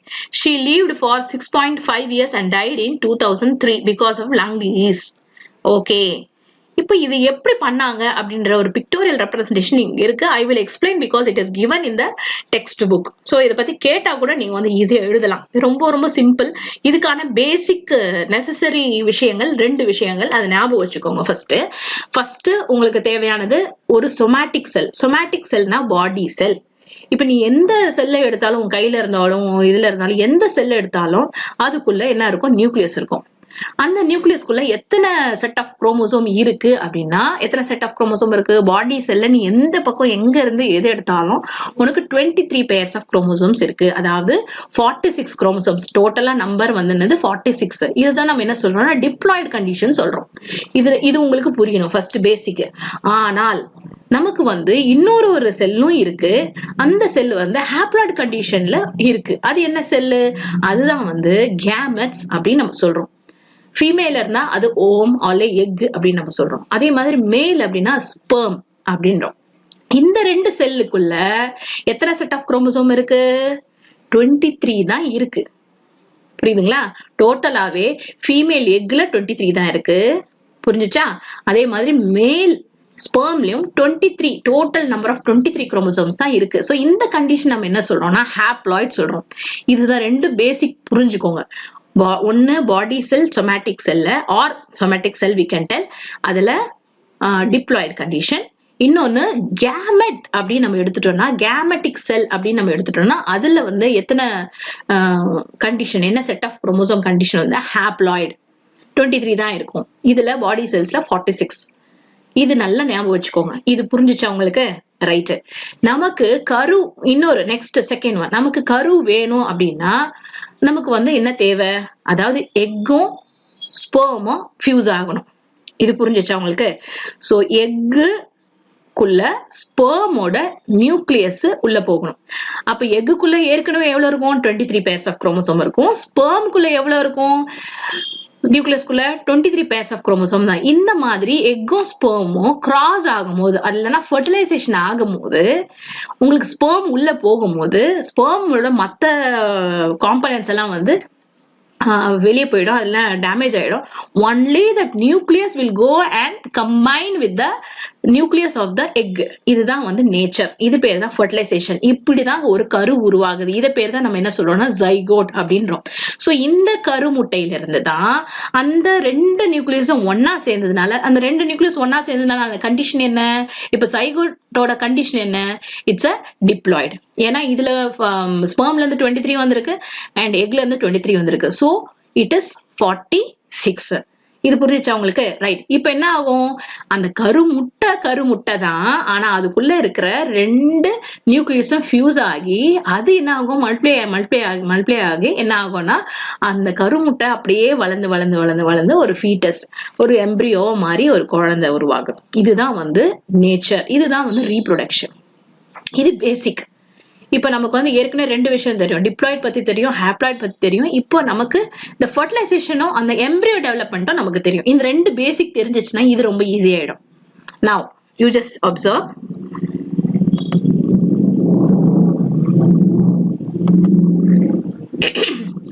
Black faced sheep.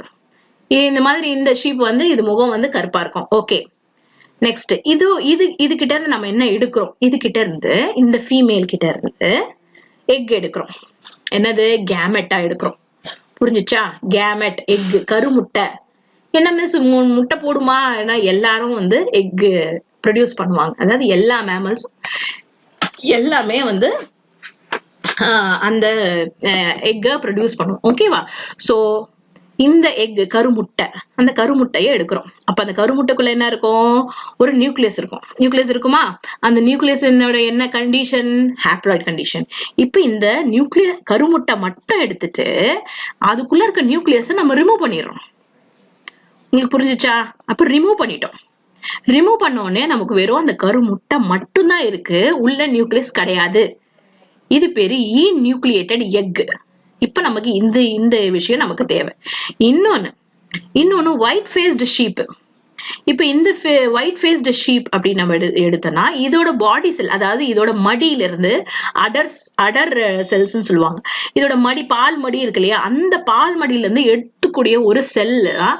இதை வந்து ஒரு 4 நாள் 5 நாள் பட்னியா போட்டோம்னா அந்த பால் மடியில இருக்கிற செல் எல்லாம் வந்து டோட்டிபோட்டன்டா மாறிடும். அது வந்து உங்களுக்கு ஹையர் கிளாஸஸ்ல படிப்பீங்க. ஸோ அந்த அடிமடியில இருந்து எடுக்கக்கூடிய ஒரு நார்மல் பாடி செல்ல இருந்து நம்ம ஒரு செல்லை மட்டும் தனியா எடுக்கிறோம். அப்ப அந்த செல் என்னது? இது வந்து ஒரு பாடி செல். இது வந்து ஒரு சொமேட்டிக் செல். நல்லா புரிஞ்சுக்கோங்க, இது வந்து ஒரு சொமேட்டிக் செல். புரிஞ்சுச்சா உங்களுக்கு? ரைட். இப்போ நம்ம இந்த செல்லுல இருக்கிற நியூக்ளியஸ் என்ன கண்டிஷன்? Diploid condition.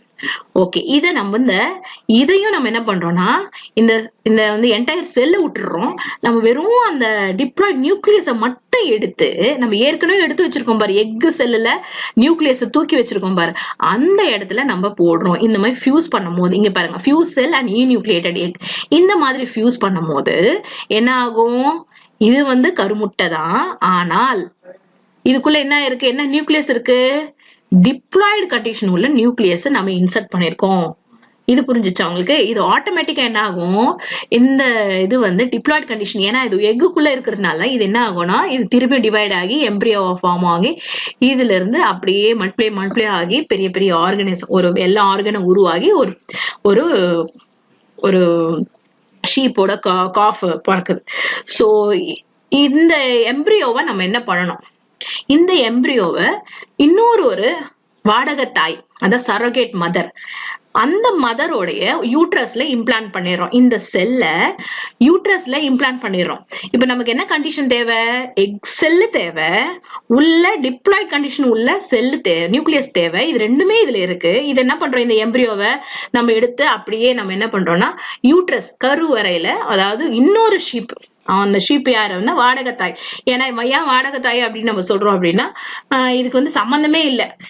அதாவது அதோட எக்கும் அது கொடுக்கல, அது it is not involve in matting, எதுவுமே சம்பந்தம். என்னது? It is going to carry the embryo. It is allowing the embryo to grow in the fetus. So அதனால நம்ம இதுக்கு என்ன பேர் கொடுக்குறோம்னா surrogate mother ன்னு கொடுக்குறோம். So when it is implanted in the uterus of the surrogate mother, what will happen? It is going to lay or it is going to give a birth to a young one, and that young one is called as a dolly. அந்த மாதிரி தான் பிறந்தது tally. இப்போ இந்த tally யார மாதிரி இருக்கும்? அதான் கேள்வி. நல்லா பார்த்து சொல்லுங்க. இந்த ஒயிட் ஃபேஸ்டு ஷீப் மாதிரி இருக்குமா இல்ல பிளாக் ஃபேஸ்டு ஷீப் மாதிரி இருக்குமா? இந்த நியூக்ளியஸ் எங்க இருந்து வந்ததுன்னு பாருங்க, நல்லா பாருங்க. இந்த நியூக்ளியஸ் டிப்ளாய்ட் நியூக்ளியஸ் எங்க இருந்து வந்திருக்கு? ஒயிட் ஃபேஸ்டு ஷீப் மாதிரி. சோ அந்த குட்டி பாருங்க, ஒயிட் ஃபேஸ்டு ஷீப் தான். சோ என்டையரா அச்சசலா இந்த ஒயிட் ஃபேஸ்டு ஷீப் மாதிரி அப்படியே டிட்டோவா இருக்கும். அதனால நம்ம என்ன சொல்றோம்னா க்ளோன் அப்படின்றோம். This is so beautiful and interesting. Next is biotechnology in medicine. Biotechnology in medicine. Using genetic engineering techniques, medicinally important valuable proteins or polypeptides that forms a potential pharmaceutical products for treatment of various diseases have been developed on a commercial scale. So இந்த மாதிரி technology மூலமா அதிகமா நம்ம medicines, தேவையான நமக்கு medicines நம்ம இந்த மாதிரி மூலமா நம்ம ப்ரொடியூஸ் பண்ணும்போது அது வந்து பயோடெக்னாலஜியோட அட்வான்ஸ்மெண்ட்டை காமிக்குது. ஓகேவா? Right. Pharmaceutical products developed by rDNA technique. இந்த மாதிரியான பயோடெக்னாலஜி மூலமா ப்ரொடியூஸ் ஆன மருந்துகள் என்னென்ன அப்படின்னு கேட்பாங்க. ரொம்ப ரொம்ப இம்பார்ட்டன்ட். ஏன்னா இந்த டாபிக்கோட அவுட்புட்டே இதுதான், இந்த ப்ராடக்ட்ஸ் தான். ஸோ இந்த ப்ராடக்ட்ஸ் பத்தி நம்ம கண்டிப்பா தெரிஞ்சே ஆகணும். அதனால கண்டிப்பா இதை கேட்பாங்க. பார்மசிட்டிகல்ஸ்ல இந்த மருந்து அப்படின்றத pharmaceuticals products developed by rDNA techniques. So இதோட rDNA டெக்னிக்கோட சிக்னிஃபிகன்ஸ் கேட்டாலும் நீங்க இதை எழுதலாம். எக்ஸாக்டா வாட் ஆர் த மெடிசன்ஸ் ப்ரொடியூஸ்னு கேட்டாலும் நீங்க இதை எழுதலாம். So these are the very important points to be noted. So first one, insulin used in a treatment of diabetes. இப்ப நீங்க பாக்குறீங்களா, நிறைய டயபெட்டிக் பேஷண்ட்லாம் இன்சுலின் ஒரு மருந்து இன்ஜெக்ஷன் இருக்கும். அந்த இன்ஜெக்ஷன்ல இருந்து ஊசியில இன்சுலின் ஆர்டிபிஷியலா அவங்க சாப்பிடறதுக்கு முன்னாடி போட்டுப்பாங்க. இந்த மாதிரி உடம்புல இயற்கையாக அந்த ஹார்மோன் சுரக்கல அப்படின்னா ஆர்டிபிஷியலா சிந்தசைஸ் பண்ணி நம்ம இன்சுலினை வந்து நம்மளால செலுத்திக்க முடியும். ஸோ இந்த இன்சுலின், இந்த மாதிரியான இன்சுலினை ப்ரொடியூஸ் பண்றது இந்த rDNA டெக்னாலஜி மூலியமா தான். So that is very important. Next, human growth hormones used for treating children with growth deficiency. growth hormone அப்படின்னு சொல்லிட்டு நீங்க பார்த்திருப்பீங்க இல்லையா? அந்த ஹார்மோன், growth ஃபேக்டர், அந்த மாதிரி நிறைய விஷயங்கள் பிட்யூட்டரி கிளாண்ட் செக்ரீட் பண்ற growth ஹார்மோன் சரியா இல்லைன்னா குழந்தைங்களோட வளர்ச்சி கம்மியா இருக்கும். ஸோ அந்த மாதிரி ஆர்டிபிஷியலா, இந்த மாதிரி குழந்தைங்களுக்கு ஆர்டிபிஷியலா நம்மளே இந்த rDNA டெக்னாலஜி மூலியமா வந்து இது பண்ணி அந்த குழந்தைங்களுக்கு இன்ஜெக்ஷன் மூலியமா நம்ம வந்து போடலாம், இந்த ஹார்மோனை போடலாம். புரிஞ்சுதா? Blood clotting factors R develop to treat haemophilia. நிறைய பேருக்கு வந்து ஹீமோஃபிலியா அப்படின்ற ஒரு செக்ஸ் லிங்க்டு இன்ஹெரிட்டன்ஸ் டிசீஸ்ன்னு சொல்லிட்டு ஒன்று இருக்கு. அது வந்து அதுல வந்து ஃபீமேல் வந்து கேரியரா இருப்பாங்க, மேல் தான் வந்து அஃபெக்டடா இருப்பாங்க. ஃபீமேல் வந்து கேரியரா இருந்தாலும் அவங்களுக்கு அந்த டிசீஸ் இருக்காது. மேலுக்கு அந்த அந்த ஜீன் போச்சுன்னா கண்டிப்பா அந்த மேலுக்கு வந்து ஹீமோஃபிலியா இருக்கும். ஹீமோஃபிலியா அப்படின்னா என்னது? ஒரு அடிபட்டாலும் ரத்தம் வந்து உறையாம, அதாவது கிளாட் ஆகாம வந்துகிட்டே இருக்கும், ப்ளீட் ஆயிட்டே இருக்கும். அது பேர் தான் ஹீமோஃபிலியா. ஸோ இந்த மாதிரியான விஷயங்களுக்கும் ட்ரீட்மெண்ட் நம்ம இந்த rDNA டெக்னாலஜி மூலியமா நம்மளால பண்ண முடியும். அதே மாதிரி இந்த பிளட் கிளாட்டிங் ஃபேக்டரையே நம்மளால சிந்தசைஸ் பண்ண முடியும். எந்த ஃபேக்டர் வந்து பிளட்டை வந்து உரைய வைக்குது, கிளாட் பண்ணதோ அந்த ஃபேக்டரை நம்ம சிந்தசைஸ் பண்ண முடியும் இந்த rDNA technology. Tissue plasminogen activator is used to develop blood clots and prevent heart attack. And even the heart attack prevent பண்றது அந்த blood clot வந்து clot ஆகாம பாத்துக்கிற கூடிய ஒரு ஆக்டிவேட்டரா இந்த மூலமா நம்ம வந்து rDNA டெக்னாலஜி மூலமா தயாரிக்க முடியும். Development of vaccines against various diseases like hepatitis B and rabies. So almost many diseases, இங்க வந்து 2 டிசீஸ் தான் கொடுத்திருக்காங்க. ஆனா வேக்சின்ஸ், இதுக்கு தேவையான வேக்சின் இந்த ஹெப்பாட்டிஸ் பி, அதாவது தடுப்பு மருந்து, ராபிஸ்க்கும் அதே மாதிரி வேக்சின்ஸ் இருக்கு. ஸோ இது ரெண்டுமே வந்து இந்த rDNA டெக்னாலஜி மூலியமா தான் ப்ரொடியூஸ் ஆகிருக்கு. நிறைய மெடிசன்ஸ் இருக்கு, இங்க எக்ஸ்க்ளூசிவா இது மட்டும் கொடுத்துருக்காங்க. இதை மட்டும் நீங்க படிச்சு வச்சுக்கோங்க, ஞாபகம் வச்சுக்கோங்க. Right. Next, Eli Lilly and Company, United States, 1979 first started commercial production of human insulin by using rDNA technology. Okay. So first எந்த இயர்ல இந்த இன்சுலின், ஹியூமன் இன்சுலினை தயாரிச்சாங்க அப்படின்னா 1979. அண்ட் கம்பெனியோட பேரு Eli Lilly and their companions in the United States, they started to produce a human insulin for the first time and it was given here. It's a gene therapy. Gene therapy என்னது? Therapy அப்படின்னா treatment அப்படின்னு அர்த்தம். அப்போ நம்ம இருக்கிற gene therapy அப்படின்னு என்னது? ஒரு ஜீனோடைய அந்த கேரக்டரை நம்ம என்ன பண்ணலாம்னா, ஏதோ தப்பா அந்த ஜீன் வேலை செய்யுது, இல்ல ஜீனே வந்து மாத்தி இருக்கு, மியூட்டேஷன் ஆயிருக்கு, அந்த மாதிரி பல விஷயங்கள்னா நம்ம என்ன பண்ணலாம், அதை ட்ரீட் பண்ணலாம். அதுதான் வந்து இந்த concept gene therapy. Gene therapy refers to replacement of defective gene by the direct transfer of functional gene into humans to treat genetic diseases or disorder. Next, the genetic makeup of a patient cells are altered using recombinant DNA technology. இப்போ நமக்கு வந்து இப்போ வந்து அந்த ஜீனை நம்ம வந்து replace பண்ணணும் அப்படின்னா நம்ம என்ன பண்ணணும், நமக்கு ஒரு புதுசா நமக்கு வந்து அந்த தேவையான ஜீனை நம்ம வந்து ஃபர்ஸ்ட் உற்பத்தி பண்ணணும். அது ப்ரொடியூஸ் பண்றதுக்கு நமக்கு என்ன டெக்னிக் தேவை, டிஎன்ஏ டெக்னாலஜி, அதாவது ரீகாம்பினன்ட் டிஎன்ஏ டெக்னாலஜி தேவை. அது மூலியமா தான் இப்போ வந்து நம்மளால பண்ண முடியும். இப்போ வந்து நம்ம என்கிட்ட ஒரே ஒரு ஃபிராக்மெண்ட் இருக்குன்னா நான் வந்து பண்ணலாம், ஓகே, ஆனா அது ஃபெயிலியர் ஆயிடுச்சுன்னா அதனால நான் என்ன பண்ணணும், பல காப்பீஸ் நான் எடுத்து வச்சுக்கணும், பல காப்பீஸ் கார்பன் காப்பீஸ் எடுத்து வச்சுக்கணும். அதுக்குதான் இந்த rDNA technology. So rDNA technology மூலமா பல காப்பீஸா ஒரே ஜீன் செக்மெண்டோட பல காப்பீஸை நான் எடுத்து வச்சுக்க முடியும். ஸோ எடுத்து வச்சிட்டோம்னா நம்ம வந்து பர்ஃபார்ம் பண்றதுக்கு ஒரு ட்ரீட்மெண்ட் பண்றதுக்கு ஈஸியா இருக்கும். நம்ம கிட்ட ஒண்ணுதான் இருக்குதுன்னா அது ஃபெயிலியர் ஆகலாம், என்ன வேணா ஆகலாம், சான்சஸ் இருக்கு. அதனால நம்ம நிறைய கலெக்ட் பண்ணி நிறைய ஸ்டோர் பண்ணி வச்சிட்டோம்னா நமக்கு ஈஸியா இருக்கும் ட்ரீட்மெண்ட் பண்றதுக்கு. இதுல 2 விதமான ட்ரீட்மெண்ட் இருக்கு. ஒன்னு somatic gene therapy and another one is germline gene therapy. நான் ஏற்கனவே சொன்ன மாதிரி 2 செல்ஸ் இருக்கு நம்ம கிட்ட, பாடி செல்ஸ் 2 செல். ஒன்னு பாடி செல், அதாவது சொமேட்டிக் செல்லு நம்ம சொல்லுவோம். சொமேட்டிக் செல்லுக்குள்ள இருக்க நியூக்ளியஸ்குள்ள ஜீனுக்குள்ள கரெக்ஷன் பண்ணோம்னா அது பேரு சொமேட்டிக் ஜீன் தெரப்பி. இன்னொன்னு வந்து கேமெட்ஸ். கேமெட்ஸ்னா 2 தான், மேல்ல வந்து ஸ்பெர்ம், ஃபீமேல்ல வந்து எக். இந்த கேமெட்டுக்குள்ள இருக்கிற நியூக்ளியஸ்குள்ள இருக்கிற ஒரு குரோமோசோம்ல இருக்கிற ஒரு ஜீன் செக்மெண்ட்டை நம்ம கரெக்ட் பண்றோம் அப்படின்னா அது பேரு ஜெர்ம்-லைன் ஜீன் தெரப்பி. இது உங்களுக்கு புரிஞ்சுச்சா? ஓகே, ரெண்டுமே வந்து அதாவது அந்த டிஃபெக்டிவ் ஜீனை வந்து ரீப்ளேஸ்மெண்ட் பண்றதா நம்மளோட டெஃபினிஷனே. ரீப்ளேஸ்மெண்ட் ஆஃப் டிஃபெக்டிவ் ஜீன் தான் டெஃபினிஷன் நமக்கு. இப்போ வந்து அது பாடி செல்ல நம்ம பண்ணோம் அப்படின்னா அது பேரு சொமேட்டிக் ஜீன் தெரப்பி. கேமெட் செல்லுக்குள்ள நம்ம பண்றோம் அது பேருனா ஜெர்ம் லைன் ஜீன் தெரப்பி. இது உங்களுக்கு புரிஞ்சுச்சா? Right. Gene therapy conducted till date has targeted only somatic non-reproductive cells. Correction of genetic defects in somatic cells may be beneficial to the patient, but the corrected gene may not be carried to the next generation. இதுல ரொம்ப முக்கியமானது ஒண்ணு, இப்போ ஒரு பாடி செல்ல நம்ம வந்து ஒரு ஜீனை நம்ம கரெக்ட் பண்ணிட்டோம்னா அடுத்த ஜெனரேஷன் அவங்களுக்கு குழந்தை பிறக்கும் போது அந்த கரெக்டடான ஜீன் அங்க போய் சேருமா? சேராது. ஆனா கேமெட்ல நம்ம ஒரு கரெக்ஷன் பண்ணிருக்கோம்னு வச்சுக்கோங்களேன், அது நெக்ஸ்ட் ஜெனரேஷனுக்கு போய் சேருமா? அதுதான் போய் சேரும். ஏன்னா கேமெட் தான் வந்து நெக்ஸ்ட் ஜெனரேஷனுக்கு போய் சேருது, அதுல இருக்க குரோமோசோம்ஸ் தான் நெக்ஸ்ட் ஜெனரேஷனுக்கு போய் சேருது. அதனால இது இங்க கொடுத்துருக்காங்க, இங்க நல்லா புரிஞ்சுக்கோங்க. இந்த இதுல எந்த நெக்ஸ்ட் ஜெனரேஷனுக்கு அந்த கரெக்டா ஜீன் போய் சேருமா, எதுல போய் சேரும், சொமேட்டிக் ஜீன் தெரப்பில ஜெர்ம் லைன் ஜீன் தெரப்பிலான்னு கேட்டாங்கன்னா நீங்க என்ன எழுதணும்னா ஜெர்ம் லைன் ஜீன் தெரப்பி மூலமா பண்றக்கூடிய கரெக்ஷன்ஸ் தான் வந்து அடுத்த ஜெனரேஷனுக்கு இன்ஹெரிட் ஆகும், கடத்தப்படும்.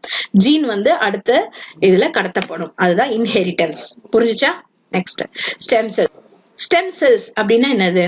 ஸ்டெம் செல்ஸ் உங்களுக்கு ஏற்கனவே தெரியும், லேட்டஸ்ட் யூஸ் பண்ற வேர்டு. இப்ப ஈவன் இந்த டிவியில ஆட் கூட வருது, ஸ்டெம் செல் ஸ்டோர் பண்ணி வைக்கணும். ஒரு குழந்தை பிறந்த உடனே அதோட தொப்புள் அம்பிளிக்கல் கார்டை வந்து எடுத்து ஸ்டோர் பண்ணி வச்சிட்டோம்னா லைஃப் லாங் முழுக்க அந்த குழந்தை வளர்ந்து ஏதோ ஒரு ஆபத்து இல்ல ஏதோ ஒரு பிரச்சனைனாலும் அந்த ஸ்டெம் செல்ஸ் எடுத்து அந்த குழந்தைக்கு அந்த ஆளுங்களுக்கு கொடுக்கும் போது அது புதுசா ஆர்கனம் உருவாகும் அப்படின்ற கூடிய கான்செப்ட் இப்ப கூட டிவியில கூட ஆட் எல்லாம் கொடுக்குறாங்க, ஸ்டெம் செல் ஸ்டோர் பண்ணி வைக்கிறது.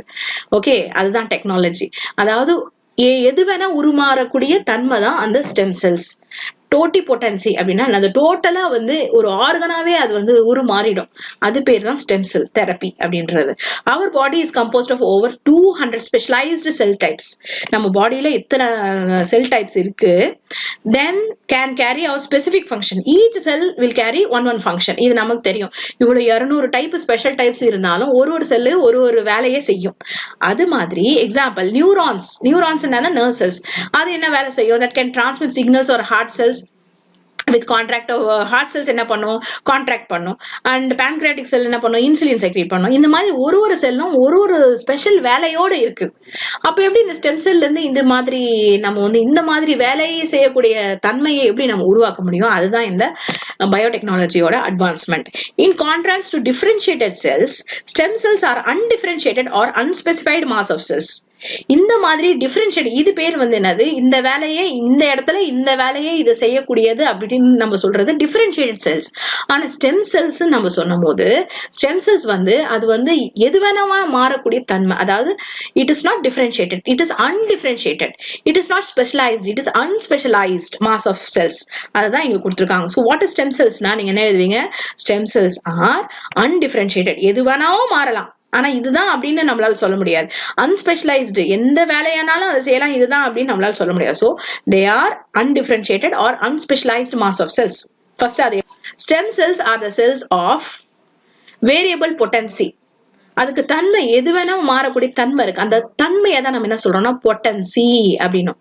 வேரியபிள்னா பல விதமான potency. Potency refers to the number of possible fates that the cell can acquire. அப்படின்னா என்னது, எது வேணாவும் மாறக்கூடிய தன்மை இருக்கு. பொட்டன்சின்னு என்னது, it refers to number of possible fates, எது வேணா மாறக்கூடிய தன்மை, எது வேணா அக்வயர் பண்ணக்கூடிய தன்மை அதுக்கு இருக்கு. The two important properties of stem cells that are differentiated them from other cells are, மத்த செல்லோட இந்த ஸ்டெம் செல்ஸ் நம்ம கம்பேர் பண்ணும்போது ஸ்டெம் செல்லுக்கு என்ன ஒரு தகுதி இருக்கு, என்ன ஒரு எபிலிட்டி இருக்கு, என்ன ஒரு பொட்டன்சி இருக்குன்னா இந்த 2 points. Is it clear? First one, its ability to divide and give rise to more stem cells by self renewal. அது வந்து உருமாறிக்கும், தன்னை தானே அது வந்து மாத்திக்கக்கூடிய கெப்பாசிட்டி இருக்கு. And second one, its ability to give rise to specialized cells with specific functions by a process of differentiation. Differentiation மூலமா என்ன வேலை செய்யணும், என்ன மாதிரி உருமாறணும், அதுக்கேற்ற மாதிரி என்ன வேலை செய்யணும். இப்ப நர்வ்னா நர்வ் செல் மாதிரி மாறி நர்வ் செல் மாதிரி வேலை செய்யற தகுதியும் அதுக்கு இருக்கு. அதாவது இது வந்து உருமாறுது. Now we will study the types of stem cells. So far we have studied about the important properties of stem cell. Now we will study what are the types of stem cells. Okay, right. Embryonic stem cells. Embryonic அப்படின்ற வார்த்தையிலே நமக்கு தெரியும் embryo. அது எங்க இருந்து வருது, எம்பிரியோல இருந்து வருது. So these stem cells can be extracted and cultured from the early embryos. And these cells are derived from the inner mass of the blastocyst. உங்களுக்கு தெரியும் fertilization நடக்கும்போது அந்த 2 செல் 4 செல்லா மாறும், 4 செல் 8 செல்லா மாறும். 8 செல் ஸ்டேஜ்ல அதுல ஒரு நடுவுல ஒரு கேப் மாதிரி உருவாகும். இந்த சிச்சுவேஷன் தான், இந்த டைப் தான் நம்ம செல் மாஸ் தான் நம்ம என்ன சொல்றோம்னா பிளாஸ்டோசிஸ்ட்ன்றோம். சோ இந்த நேரத்துல இந்த இன்னர் மாஸ்ல இருந்து எடுக்கக்கூடிய செல்ஸ் தான் நம்ம என்ன சொல்றோம்னா எம்பிரியானிக் ஸ்டெம் செல்ஸ் சொல்றோம். சோ எது வேணாமா மாறக்கூடிய தன்மை அதுக்கு இருக்கு. Okay, so these cells are developed in any cell in the body. Next, adult stem cells. Somatic stem cells are found in the neonatals, newborn and adults. So இந்த மாதிரி பிறந்த குழந்தை, அந்த குழந்தையில இருந்து எடுக்கக்கூடிய ஸ்டெம் செல்ஸ் நம்ம என்ன சொல்றோம்னா அடல்ட் ஸ்டெம் செல்ஸ் இல்லைன்னா somatic stem cells. They have the ability to divide and give rise to specific cell types தான். இதுதான் மாறணும் அப்படின்ற ஒரு பர்டிகுலர் ஒரு செல் எடுத்தோம்னா அது அதுவா தான் மாறும், வேற மாதிரி எதுவும் மாறாது. அதனால இதுக்கு ரெண்டுத்துக்கான டிஃபரன்ஸ் இதுதான். புரிஞ்சுச்சா உங்களுக்கு? Source of adult stem cells எதுன்னா amniotic fluid, umbilical cord and bone marrow. So இந்த மாதிரி குழந்தையில இருந்து நம்ம வந்து அந்த umbilical cordனா தொப்புள் கொடி, amniotic fluidனா அந்த அம்மா வயித்துல அந்த பிரெக்னண்டா இருக்கும் போது அந்த கரு சுத்தி ஒரு தண்ணி இருக்கும். அந்த தண்ணி தான் நம்ம என்ன சொல்றோம்னா அந்த fluid தான் amniotic fluidன்றோம். amniotic fluidனா பல ஸ்டெம் செல்ஸ் இருக்கும். சோ நம்ம வந்து ஒரு சிரிஞ்ச் மூலமா நம்ம அப்சர்வ் பண்ணி அந்த செல்ஸ் வந்து ரெஸ்டோர் பண்ணி வச்சுக்கலாம். அம்பிளிக்கல் கார்டு வந்து தொப்புள் கொடி. ஓகே, போன் மேரோ அப்படின்றது, போன் மேரோ உங்களுக்கு தெரியும், போன் நடுவுல இருக்கிற அந்த tissue of mass of cells தான் போன் மேரோ. ஸோ இந்த 3 விஷயங்களும் நம்ம என்ன எடுத்துக்கலாம், these all will come under adult stem cells or somatic stem cells. ஆனா இதுக்கான ஸ்பெசிபிக் என்னது, இதுக்கான ப்ராப்பர்ட்டி என்ன, இது வந்து ஒரு ஸ்பெஷலைஸ்டு செல்லா தான் மாறக்கூடியும். அதாவது ஸ்பெசிபிக் செல் டைப்பா தான் மாறக்கூடிய, நம்ம இஷ்டம் மாதிரி எல்லாத்துக்கும் நம்மளால மாத்திக்க முடியாது. ஓகேவா? Right. Okay, differentiation of stem cells. So ஒரு ஸ்டெம் செல்ல இருந்து நம்ம என்னெல்லாம் நம்ம வந்து அதை வந்து டிஃபரன்ஷியேட் பண்ணிக்கலாம் அப்படின்னா ஆர்டிஃபிஷியலா பண்ணிக்கலாம் நம்மளால. ஒரு ஸ்டெம் செல் இந்த மாதிரி ஸ்டெம் செல் மூலியமா இன்டெஸ்டினல் செல்ஸ், அதாவது இன்டெஸ்டினல் செல்ஸ் என்னது, உங்களோட இன்டெஸ்டைன் செல்ஸா நம்ம வந்து அதை வந்து மாத்தி அமைச்சுக்கலாம். லிவர் செல்ஸாவும் மாத்தி அமைச்சுக்கலாம். இல்லைன்னா கார்டியாக் செல், ஹார்ட் மசில்ஸ் எல்லாம் மாத்திக்கலாம். அதே மாதிரி நர்வ் செல்ஸ், மூளைக்குள்ள இருக்கிற நர்வ் செல்ஸா மாத்தி அமைச்சுக்கலாம். இல்லைன்னா பிளட் செல்ஸை கூட நம்ம மாத்தி அமைச்சுக்கலாம். இல்லைன்னா மசில்ஸா கூட நம்ம வந்து மாத்தி அமைச்சுக்கலாம். ஸோ இதுதான் வந்து differentiate. It can differentiate into different types of cells, and when it differentiates into a particular type of cell, it performs a specific function. இப்போ மசில்னா என்னது, கான்ட்ராக்ஷன், எக்ஸ்பான்ஷன், அந்த ஸ்பெசிபிக் ஃபங்க்ஷனை அது பண்ணும். இப்போ இன்டெஸ்டைனல்னா அப்சார்ப்ஷன், அதுக்கான தேவை, அதுக்கான வேலையை அது பண்ணும். லிவர் செல்ஸ்னா ஸ்டோரேஜ், அதுக்கான தேவைகள் பண்ண. கார்டியாக்னா அது வந்து பம்ப் பண்ண, ஹார்ட்டை வந்து எக்ஸ்பான்ஷன், ரிலாக்ஸேஷன், அந்த பம்ப் பண்ணி அந்த ப்ரெஷரை கொடுக்கும். அதே மாதிரி நர்வ் செல்ஸ்னா it transmit the impulses. Blood செல்ஸ்னா it carries oxygen and other nutrients. So அதுக்கான தேவையான வேலைகளை அது செஞ்சிடும். ஓகேவா? ஒன்ஸ் அது வந்து மாறிடுச்சு அப்படின்னா, டிஃபரன்ஷியேட் ஆயிடுச்சுன்னா அதுக்கு தேவையான வேலைகள் அது செய்யும். So these are the differentiation of stem cells. Next stem cell therapy.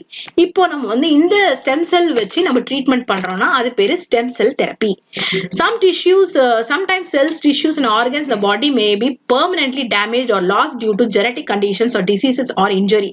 ஏதோ ஒரு ஆர்கன், உள்ள இருக்க ஆர்கனோ ஏதோ ஒரு ஆர்கனோ டேமேஜ் ஆயிடுச்சுன்னா, in such situations stem cells are used for treatment of diseases which are called stem cell therapy. அப்பதான் இந்த மாதிரி stem cells வச்சு நம்ம ட்ரீட்மெண்ட் பண்றோம்னா அந்த ட்ரீட்மெண்ட்டுக்கு பேரு stem cell therapy. In treating a neurodegenerative disorder like neurodegenerative disorder. Neuro அப்படின்னா நர்வ்ஸ் சம்பந்தமானது, டீஜெனரேட்டிவ்னா நர்வ் செல்ஸ் டேமேஜ் ஆகி நமக்கு ஏதோ ஒரு டிசார்டர் வந்துருச்சுன்னா, நமக்கு ஒரு பிரச்சனை வந்துச்சுன்னா ஸ்டெம் செல் மூலியமா அந்த வந்து நம்ம வந்து கியூர் பண்ணலாம். ஓகேவா? Next, Parkinson's disease and Alzheimer's diseases, neuronal stem cells can be used to replace the damaged or lost neuron. So இந்த நியூரானை நம்ம வந்து மாத்தி அமைக்க முடியும் ஸ்டெம் செல்ஸ் மூலமா. பார்க்கின்சன்ஸ் டிசீஸ், அல்சைமர் டிசீஸ் வயசானவங்களுக்கு அந்த ஞாபக மறதி வந்துடும். அந்த மாதிரி நர்வ் செல்ஸ் எல்லாம் டேமேஜ் ஆயிடும். ஏன்னா மூளை செல்ஸ் டேமேஜ் ஆயிடுச்சுன்னா அந்த ஞாபக மறதி வந்துடும், யாருன்னு எதுனே தெரியாது, அப்பப்போ மறந்துடுவாங்க. ஸோ அந்த மாதிரி டிசீசஸ்க்குலாம் இந்த ஸ்டெம் செல்ஸ் ரொம்ப ரொம்ப யூஸ்ஃபுல்லான treatment. And next is DNA finger printing technology. Finger printing அப்படின்னா என்னது? Technology already it's coming under biotechnology. அப்ப என்னது? A human genome has 3 billion base pairs. So ஒரு ஹியூமன் ஜீனோம் அப்படின்னா, இப்போ உங்க ஸ்கூல்ல ஒரு லைப்ரரி இருக்கு, லைப்ரரியில கலெக்ஷன்ஸ் ஆஃப் புக்ஸ், எல்லா புக்ஸும் இருக்கு. ஃபர்ஸ்ட் ஸ்டாண்டர்ட்ல இருந்து 12th ஸ்டாண்டர்ட் வரைக்கும், கிராஜுவேஷன்ல இருந்து எல்லா புக்ஸும் ஒரு பர்டிகுலர் இதுல இருக்கு, ஒரு லைப்ரரி அப்படின்னு நம்ம சொல்றோம். அதே மாதிரி ஹியூமனுக்கு எத்தனை விதமான ஜீன் இருக்கு அப்படின்றதுதான் இந்த கணக்கு. அதாவது ஹியூமன் ஜீனோம் அப்படின்னா என்னது, எத்தனை விதமான பேஸ் பேர்ஸ் இருக்கு. So 3 billion base pairs are there. Did you know the DNA pattern of two individuals cannot be same exact for identical twins? உங்களுக்கு தெரியும் DNA வந்து ஒருத்தருக்கும் இன்னொருத்தருக்கும் கண்டிப்பா அது என்ன ஆகும், சேஞ்ச் ஆகும், ஒரே மாதிரி இருக்காது. இத்தனை பேர், மில்லியன் பேர், இத்தனை கோடி கணக்குல மில்லியன் ட்ரில்லியனா இருந்தாலும் ஒரு DNA ஒருத்தவங்களுக்கு இருக்குன்னா அதே மாதிரி சீக்வன்ஸ் இன்னொருத்தவங்களுக்கு இருக்காது. ஆனால் ஒரே ஒரு எக்ஸெப்ஷன் மட்டும் இருக்கு. ஐடென்டிக்கல் ட்வின்ஸ்க்கு மட்டும் அந்த டிஎன்ஏ ரெண்டு பேருக்கும் ஒரே விதமான டிஎன்ஏ சீக்வன்ஸ் இருக்கும். அப்படியே இருந்தாலும் நம்ம ஈஸியா கண்டுபிடிக்கலாம் வேற மெத்தட் மூலியமா. Each person DNA sequence is unique due to small difference இந்த பேஸ் பேர். இந்த பேஸ் பேர்ல தான் அந்த சேஞ்சஸ் தெரிஞ்சிடும் நமக்கு. இந்த பேஸ் பேர் 3 பில்லியன் பேஸ் பேர்ஸ் இருக்கு. அதனால பர்முடேஷன் அண்ட் ப்ராபபிலிட்டி காம்பினேஷன்ல நம்ம போட்டு பார்த்தோம்னா ஒருத்தவங்களுக்கும் ஒரு மாதிரி இருக்கும். இப்ப நீங்க பாத்தீங்கன்னாலே உங்களுக்கு வந்து அந்த 12 டிஜிட்ஸ் தான் நம்பர். ஆதார் நம்பர் வந்து என்னது, 12 டிஜிட்ஸ் தான் இல்லையா? ஆனா ஒருத்தவங்களுக்கும் இவ்வளவு பேர் இருந்தாலும் நம்ம பர்முடேஷன் காம்பினேஷன் போடும்போது ஒருத்தவங்களுக்கும் ஒரு நம்பர் வருது. அது மாதிரிதான் இந்த பில்லியன் அந்த பேஸ் பேர் சீக்வன்ஸ் மாறி மாறி மாறி இருக்கும். ஒருத்தவங்களுக்கு மாதிரி இன்னொருத்தவங்களுக்கு இருக்காது. Is it clear for you? Therefore, if we want to compare the genetic differences among two individuals, we can do DNA fingerprinting. So இந்த மெத்தட் மூலமா நம்மளால ஒருத்தவங்களோட டிஎன்ஏ சீக்வன்ஸும் இன்னொருத்தவங்களோட டிஎன்ஏ சீக்வன்ஸை வச்சு மேட்ச் பண்ணி பாக்குறதா இந்த DNA finger printing. Is easier and quicker method. This technique was developed by Alex Jeffrey. இது ரொம்ப ரொம்ப இம்பார்ட்டன்ட். டிஎன்ஏ ஃபிங்கர் பிரிண்டிங்கும் மெத்தடும் வந்து பயோடெக்னாலஜில ஒரு பெரிய மைல்ஸ்டோன் உருவாக்குன ஒரு விஷயம் தான். அந்த விஷயத்தை யார் கண்டுபிடிச்சிருந்தா, அலெக்ஸ் ஜெஃப்ரி அப்படின்றவர் தான் கண்டுபிடிச்சாரு. This is very important, right? The technique analyzes each individual's unique DNA sequence and provides distinctive characteristics of individuals which help in identification. So இந்த மாதிரி நம்ம மேட்ச் பண்ணும்போது நம்மளால ஈஸியா கண்டுபிடிக்க முடியும். நம்ம வந்து யாரு இந்த டிஎன்ஏக்கு ரெஸ்பான்சிபிள், இந்த டிஎன்ஏ யாரோடையது அப்படின்னு ஈஸியா கண்டுபிடிக்க முடியும். ஓகே, இப்போ வந்து நம்ம வந்து ஒரு விஷயத்த கண்டுபிடிக்கிறோம். உங்களுக்கு வந்து நிறைய ஒரு கேம் இருக்கு. அதாவது இந்த 2 பிக்சர் கொடுத்துட்டு இதுல வந்து என்னென்ன சேஞ்சஸ் இருக்குன்னு சொல்லிட்டு கண்டுபிடிக்க சொல்லுவாங்க. இதுல என்ன மாற்றம் இருக்கு, எது டிஃப்ரெண்டா இருக்கு அப்படின்னு கண்டுபிடிக்க சொல்லுவாங்கன்னா, நீங்க ஒரே விஷயமா இருக்கிறத நீங்க பாப்பீங்களா, இல்லைன்னா டிஃப்ரெண்டான இருக்கிற விஷயத்த நீங்க பாப்பீங்களா? ஆப்வியஸா நம்ம என்ன பார்ப்போம், கம்பேர் பண்ணும்போது டிஃப்ரெண்டா இருக்கிற விஷயத்தை தான் நம்ம பார்ப்போம்.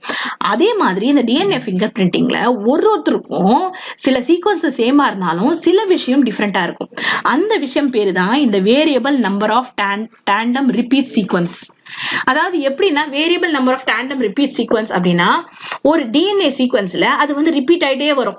இப்ப ஏஏடிடி ஏஏடிடி ஏஏடிடி அப்படின்ற ஒரு சீக்வன்ஸ் அது வந்துனே இருக்கும் அந்த டிஎன்ஏ சீக்வன்ஸ்ல ஃபுல்லாவே.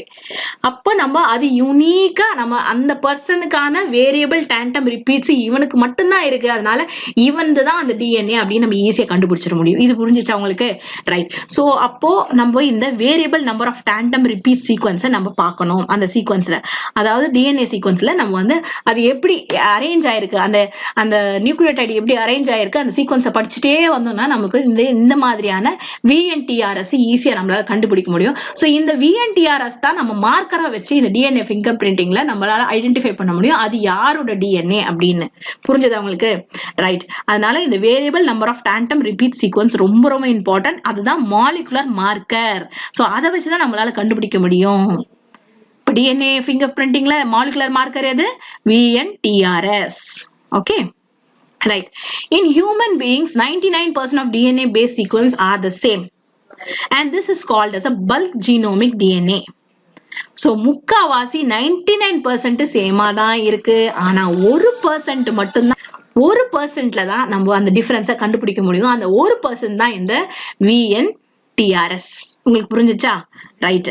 சோ இது ரொம்ப இம்பார்ட்டன்ட். 12th கூட ரொம்ப ஹைலைட் பண்ணி நாங்க டீச் பண்ணுவோம் இந்த கான்செப்ட். அதாவது 99% வந்து டிஎன்ஏ பேஸ் சீக்வன்ஸ் வந்து சேமா தான் இருக்கும். ஆனா ஒரே ஒரு டிஃபரன்ஸ் தான், ஒரே ஒரு பர்சன்ட் தான் டிஃபரன்ஸா இருக்கும். அந்த 1% வச்சு நம்ம கண்டுபிடிச்சிடலாம். This 1% DNA sequence is present a small stretch of repeated sequence, so which is known as a satellite DNA. இந்த மாதிரி repeated sequence உள்ள அந்த சீக்வன்ஸ் தான் நம்ம என்ன சொல்றோம்னா, அந்த பர்டிகுலர் ஜீன் செக்மெண்ட் நம்ம என்ன சொல்றோம்னா satellite DNA அப்படின்னு நம்ம சொல்றோம். புரிஞ்சுச்சா உங்களுக்கு? நான் ஏற்கனவே சொன்னால variable number of tandem repeat sequence இருக்கு. அதே மாதிரி சீக்வன்ஸ் மாத்தி வந்துனே இருக்கும். அதுதான் நம்ம அந்த பர்டிகுலர் செக்மெண்ட்டுக்கு, நம்ம என்டையர் செக்மெண்ட்டுக்கு நம்ம என்ன சொல்றோம்னா, அந்த செக்மெண்ட்டை satellite DNA அப்படின்னு நம்ம சொல்றோம். The number of copies of repeat sequence is also called as a VNTRS அப்படின்னு நம்ம சொல்றோம். அதாவது சேட்டலைட் டிஎன்ஏ சொல்லலாம், இல்லைன்னா நம்ம வந்து வேரியபிள் நம்பர் ஆஃப் டாண்டம் ரிப்பீட்ஸ் அப்படின்னு சீக்வன்ஸும் சொல்லலாம். இது ரெண்டுமே சொல்லலாம். Differs from one individual to another and result in variation size of DNA segment. So இதை வச்சு நம்ம ஈஸியா கண்டுபிடிச்சிடலாம். ஸோ நம்ம மாலிகுலர் மார்க்கர் எது? ஒன்னு வந்து VNTRS சொல்லலாம், இல்லைன்னா சேட்டலைட் டிஎன்ஏ சொல்லலாம். இதுக்கான சான்சஸ் என்ன? 1% தான் சான்சஸ். 1% வச்சு நம்ம வந்து கண்டுபிடிச்சிடலாம். இப்ப 99% சேமா தான் இருக்கும், ஒரே 1% தான் டிஃபர் ஆகுது. ரைட். ஓகே, நம்ம இப்போ இங்க VNTRS இல்லஸ்ட்ரேஷன் ஆஃப் 3% நம்ம பாக்குறோம். இப்ப பாருங்க, ஃபர்ஸ்ட் பர்சனோட அந்த சீக்வன்ஸை கொடுத்துருக்காங்க, செகண்ட் பர்சன் சீக்வன்ஸை கொடுத்துருக்காங்க, தேர்ட் பர்சன் சீக்வன்ஸ் கொடுத்துருக்காங்க. இங்க பாத்துக்கோங்க. சோ இங்க வந்து என்ன ரிப்பீட் ஆகும்? AGCT. அதே மாதிரி இங்க பாருங்க, AGCT. சோ இந்த மாதிரி ரிப்பீட் ஆகுது. Variable number tandem repeats. இப்ப செகண்ட் பர்சனுக்கு பாருங்க, சீக்வன்ஸ் இப்ப AGCT, இங்கேயும் AGCT, இங்கேயும் AGCT வருது. ஆனா மத்ததெல்லாம் வந்து டிஃப்ரெண்டா இருக்கும். நெக்ஸ்ட் இங்க பாருங்க. சோ இந்த மாதிரி நம்ம ஈஸியா இந்த பாருங்க, ஃபர்ஸ்ட் பர்சன்ல எத்தனை வாட்டி ரிப்பீட் ஆயிருக்கு அப்படின்னு பார்த்தோம்னா 6 தடவை ரிப்பீட் ஆயிருக்கு. ஓகே, செகண்ட் பர்சன்ல 5 டைம்ஸ் ரிப்பீட் ஆயிருக்கு. தேர்ட் பர்சன்ல இந்த சீக்வன்ஸ் வந்து 7 டைம்ஸ் ரிப்பீட் ஆயிருக்கு. சோ இதை வச்சு நம்ம ஈஸியா கண்டுபிடிச்சிடலாம். Okay, because of this DNA segment is the third person will be larger in size followed by DNA segment of first person and then the second person. Thus it is clear that satellite DNA brings about variations within the population. இது மூலமா நம்மளால satellite DNA மூலமா நம்மளால இன்னொருத்தவங்களுக்கும் அந்த மாறுபடுற character, அதாவது difference, அதாவது variation ஈஸியா கண்டுபிடிச்சிடலாம். Variation in DNA banding pattern reveals difference among the individuals. Okay, இந்த டிஎன்ஏ ஃபிங்கர் பிரிண்டிங்கை நம்ம எங்கெங்கெல்லாம் யூஸ் பண்றோம் அப்படின்னா, application of DNA fingerprinting very very important. நீங்க crime scene பார்த்திருப்பீங்க, நிறைய மூவில பார்த்திருப்பீங்க. ஒருத்தவங்க வந்து அந்த forensic persons வந்து ஒரு சளி எடுப்பாங்க, இல்ல blood stain எடுப்பாங்க, இல்ல ஹேர் எடுத்து போடுவாங்க, இல்லனா கன்ல இருக்க அந்த துணியில வச்சு கவர் பண்ணுவாங்க. இந்த மாதிரி எல்லாம் எடுப்பாங்க இல்லைங்களா? அவங்கலாம் என்ன எடுக்கிறாங்க அப்படின்னா டிஎன்ஏ தான் அவங்க எடுப்பாங்க. அதாவது செல்லுல இருக்க நியூக்ளியஸ்குள்ள இருக்க டிஎன்ஏ செக்மெண்ட் தான் அவங்க டார்கெட் பண்றாங்கன்னு அர்த்தம். சோ அதை எடுத்து அதை வந்து மேனிபுலேட் பண்ணி டிஎன்ஏ ஃபிங்கர் பிரிண்டிங் மூலமா யாரு கிரைம் பண்ணா அப்படின்னு ஈஸியா கண்டுபிடிப்பாங்க. ஸோ ஃபாரன்சிக் வந்து இது வந்து அப்ளிகேஷன் வந்து ஜாஸ்தி இருக்கு. அதுதான் இங்க கொடுத்துருக்காங்க. DNA finger printing technique is widely used in forensic application like crime investigation such as identifying the culprit, யார் குற்றம் செஞ்சாங்கன்னு. It is also used for paternity testing in case of dispute. இப்போ வந்து பயாலஜிக்கல் ஃபாதர், பயாலஜிக்கல் மதர், நான் திடீர்னு வந்து நான் இவங்களுக்கு தான் இவங்களோட குழந்தை தான், நான் அவங்களோட குழந்தை தான் அப்படின்னா போது டிஎன்ஏ சீக்வன்ஸ் மூலியமா, டிஎன்ஏ ஃபிங்கர் பிரிண்டிங் மூலியமா யார் பயாலஜிக்கல் ஃபாதர், யார் பயாலஜிக்கல் மதர்னு கரெக்டா கண்டுபிடிச்சிடலாம். ஓகே, அந்த மாதிரி பிரச்சனையும் சால்வ் பண்ணி வைக்கலாம். It also help in the study of genetic diversity of population, evolution and speciation. இது மூலியமா டிஎன்ஏ ஃபிங்கர் பிரிண்டிங் மூலியமா நம்மளோட எவல்யூஷன், நம்ம எந்த ஆர்கானிசம்ல இருந்து எவால்வ் ஆயிருக்கோம் அப்படின்ற விஷயமும் நம்மளால ஈஸியா கண்டுபிடிக்க முடியும். So population, evolution and speciation, all this study, for all this study DNA fingerprinting is useful and it is applied. So these are the application of DNA fingerprinting. And finally we will be looking into genetically modified organisms. What is genetically modified organism அப்படின்னா என்னது? நமக்கு தேவையான ஜீனை நம்ம என்ன பண்றோம்னா alter பண்ணி ஒரு ஆர்கனிசத்தை மாத்தி அமைச்சிடறோம். நமக்கு என்ன தேவை? நிறைய பால் வரணும், நிறைய முட்டை கிடைக்கணும், நிறைய மீட் கிடைக்கணும், அந்த மாதிரி. அதே மாதிரி பிளான்ட்லயும் சரி, இந்த தக்காளியில நிறைய விதை இருக்கக்கூடாது, நல்ல பல்ப் இருக்கணும், நல்ல ஜூசியா இருக்கணும், நல்ல ரெட் கலர்ல இருக்கணும் அப்படின்ற மாதிரி கேரக்டர்ஸ், நமக்கு தேவையான கேரக்டர்ஸை நம்ம என்ன பண்றோம்னா ஆல்டர் பண்றோம். அந்த ஜீன்ல போய் ஆல்டர் பண்ணி அதை வந்து ஹைபிரிட் ஆக்கி அந்த ஹைபிரிட் நம்ம யூஸ் பண்றது. இந்த மாதிரி ஹைபிரிட் தான் நம்ம வந்து ப்ரொடியூஸ் பண்றதை தான் நம்ம என்ன சொல்றோம்னா ஜெனட்டிக்கலி மாடிஃபைட் ஆர்கனிசம்ஸ். ஆர்கனிசம்ஸ் பிளான்ட்ஸும் வரும், அனிமல்ஸும் வரும், isn't it? Right.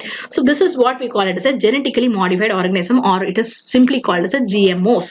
One of the most tremendous development of genetic engineering is the production of genetically modified GM plants and animals. Genetic modifications refers to alteration or manipulation of genes in the organisms using rDNA techniques in order to produce the desired characteristics.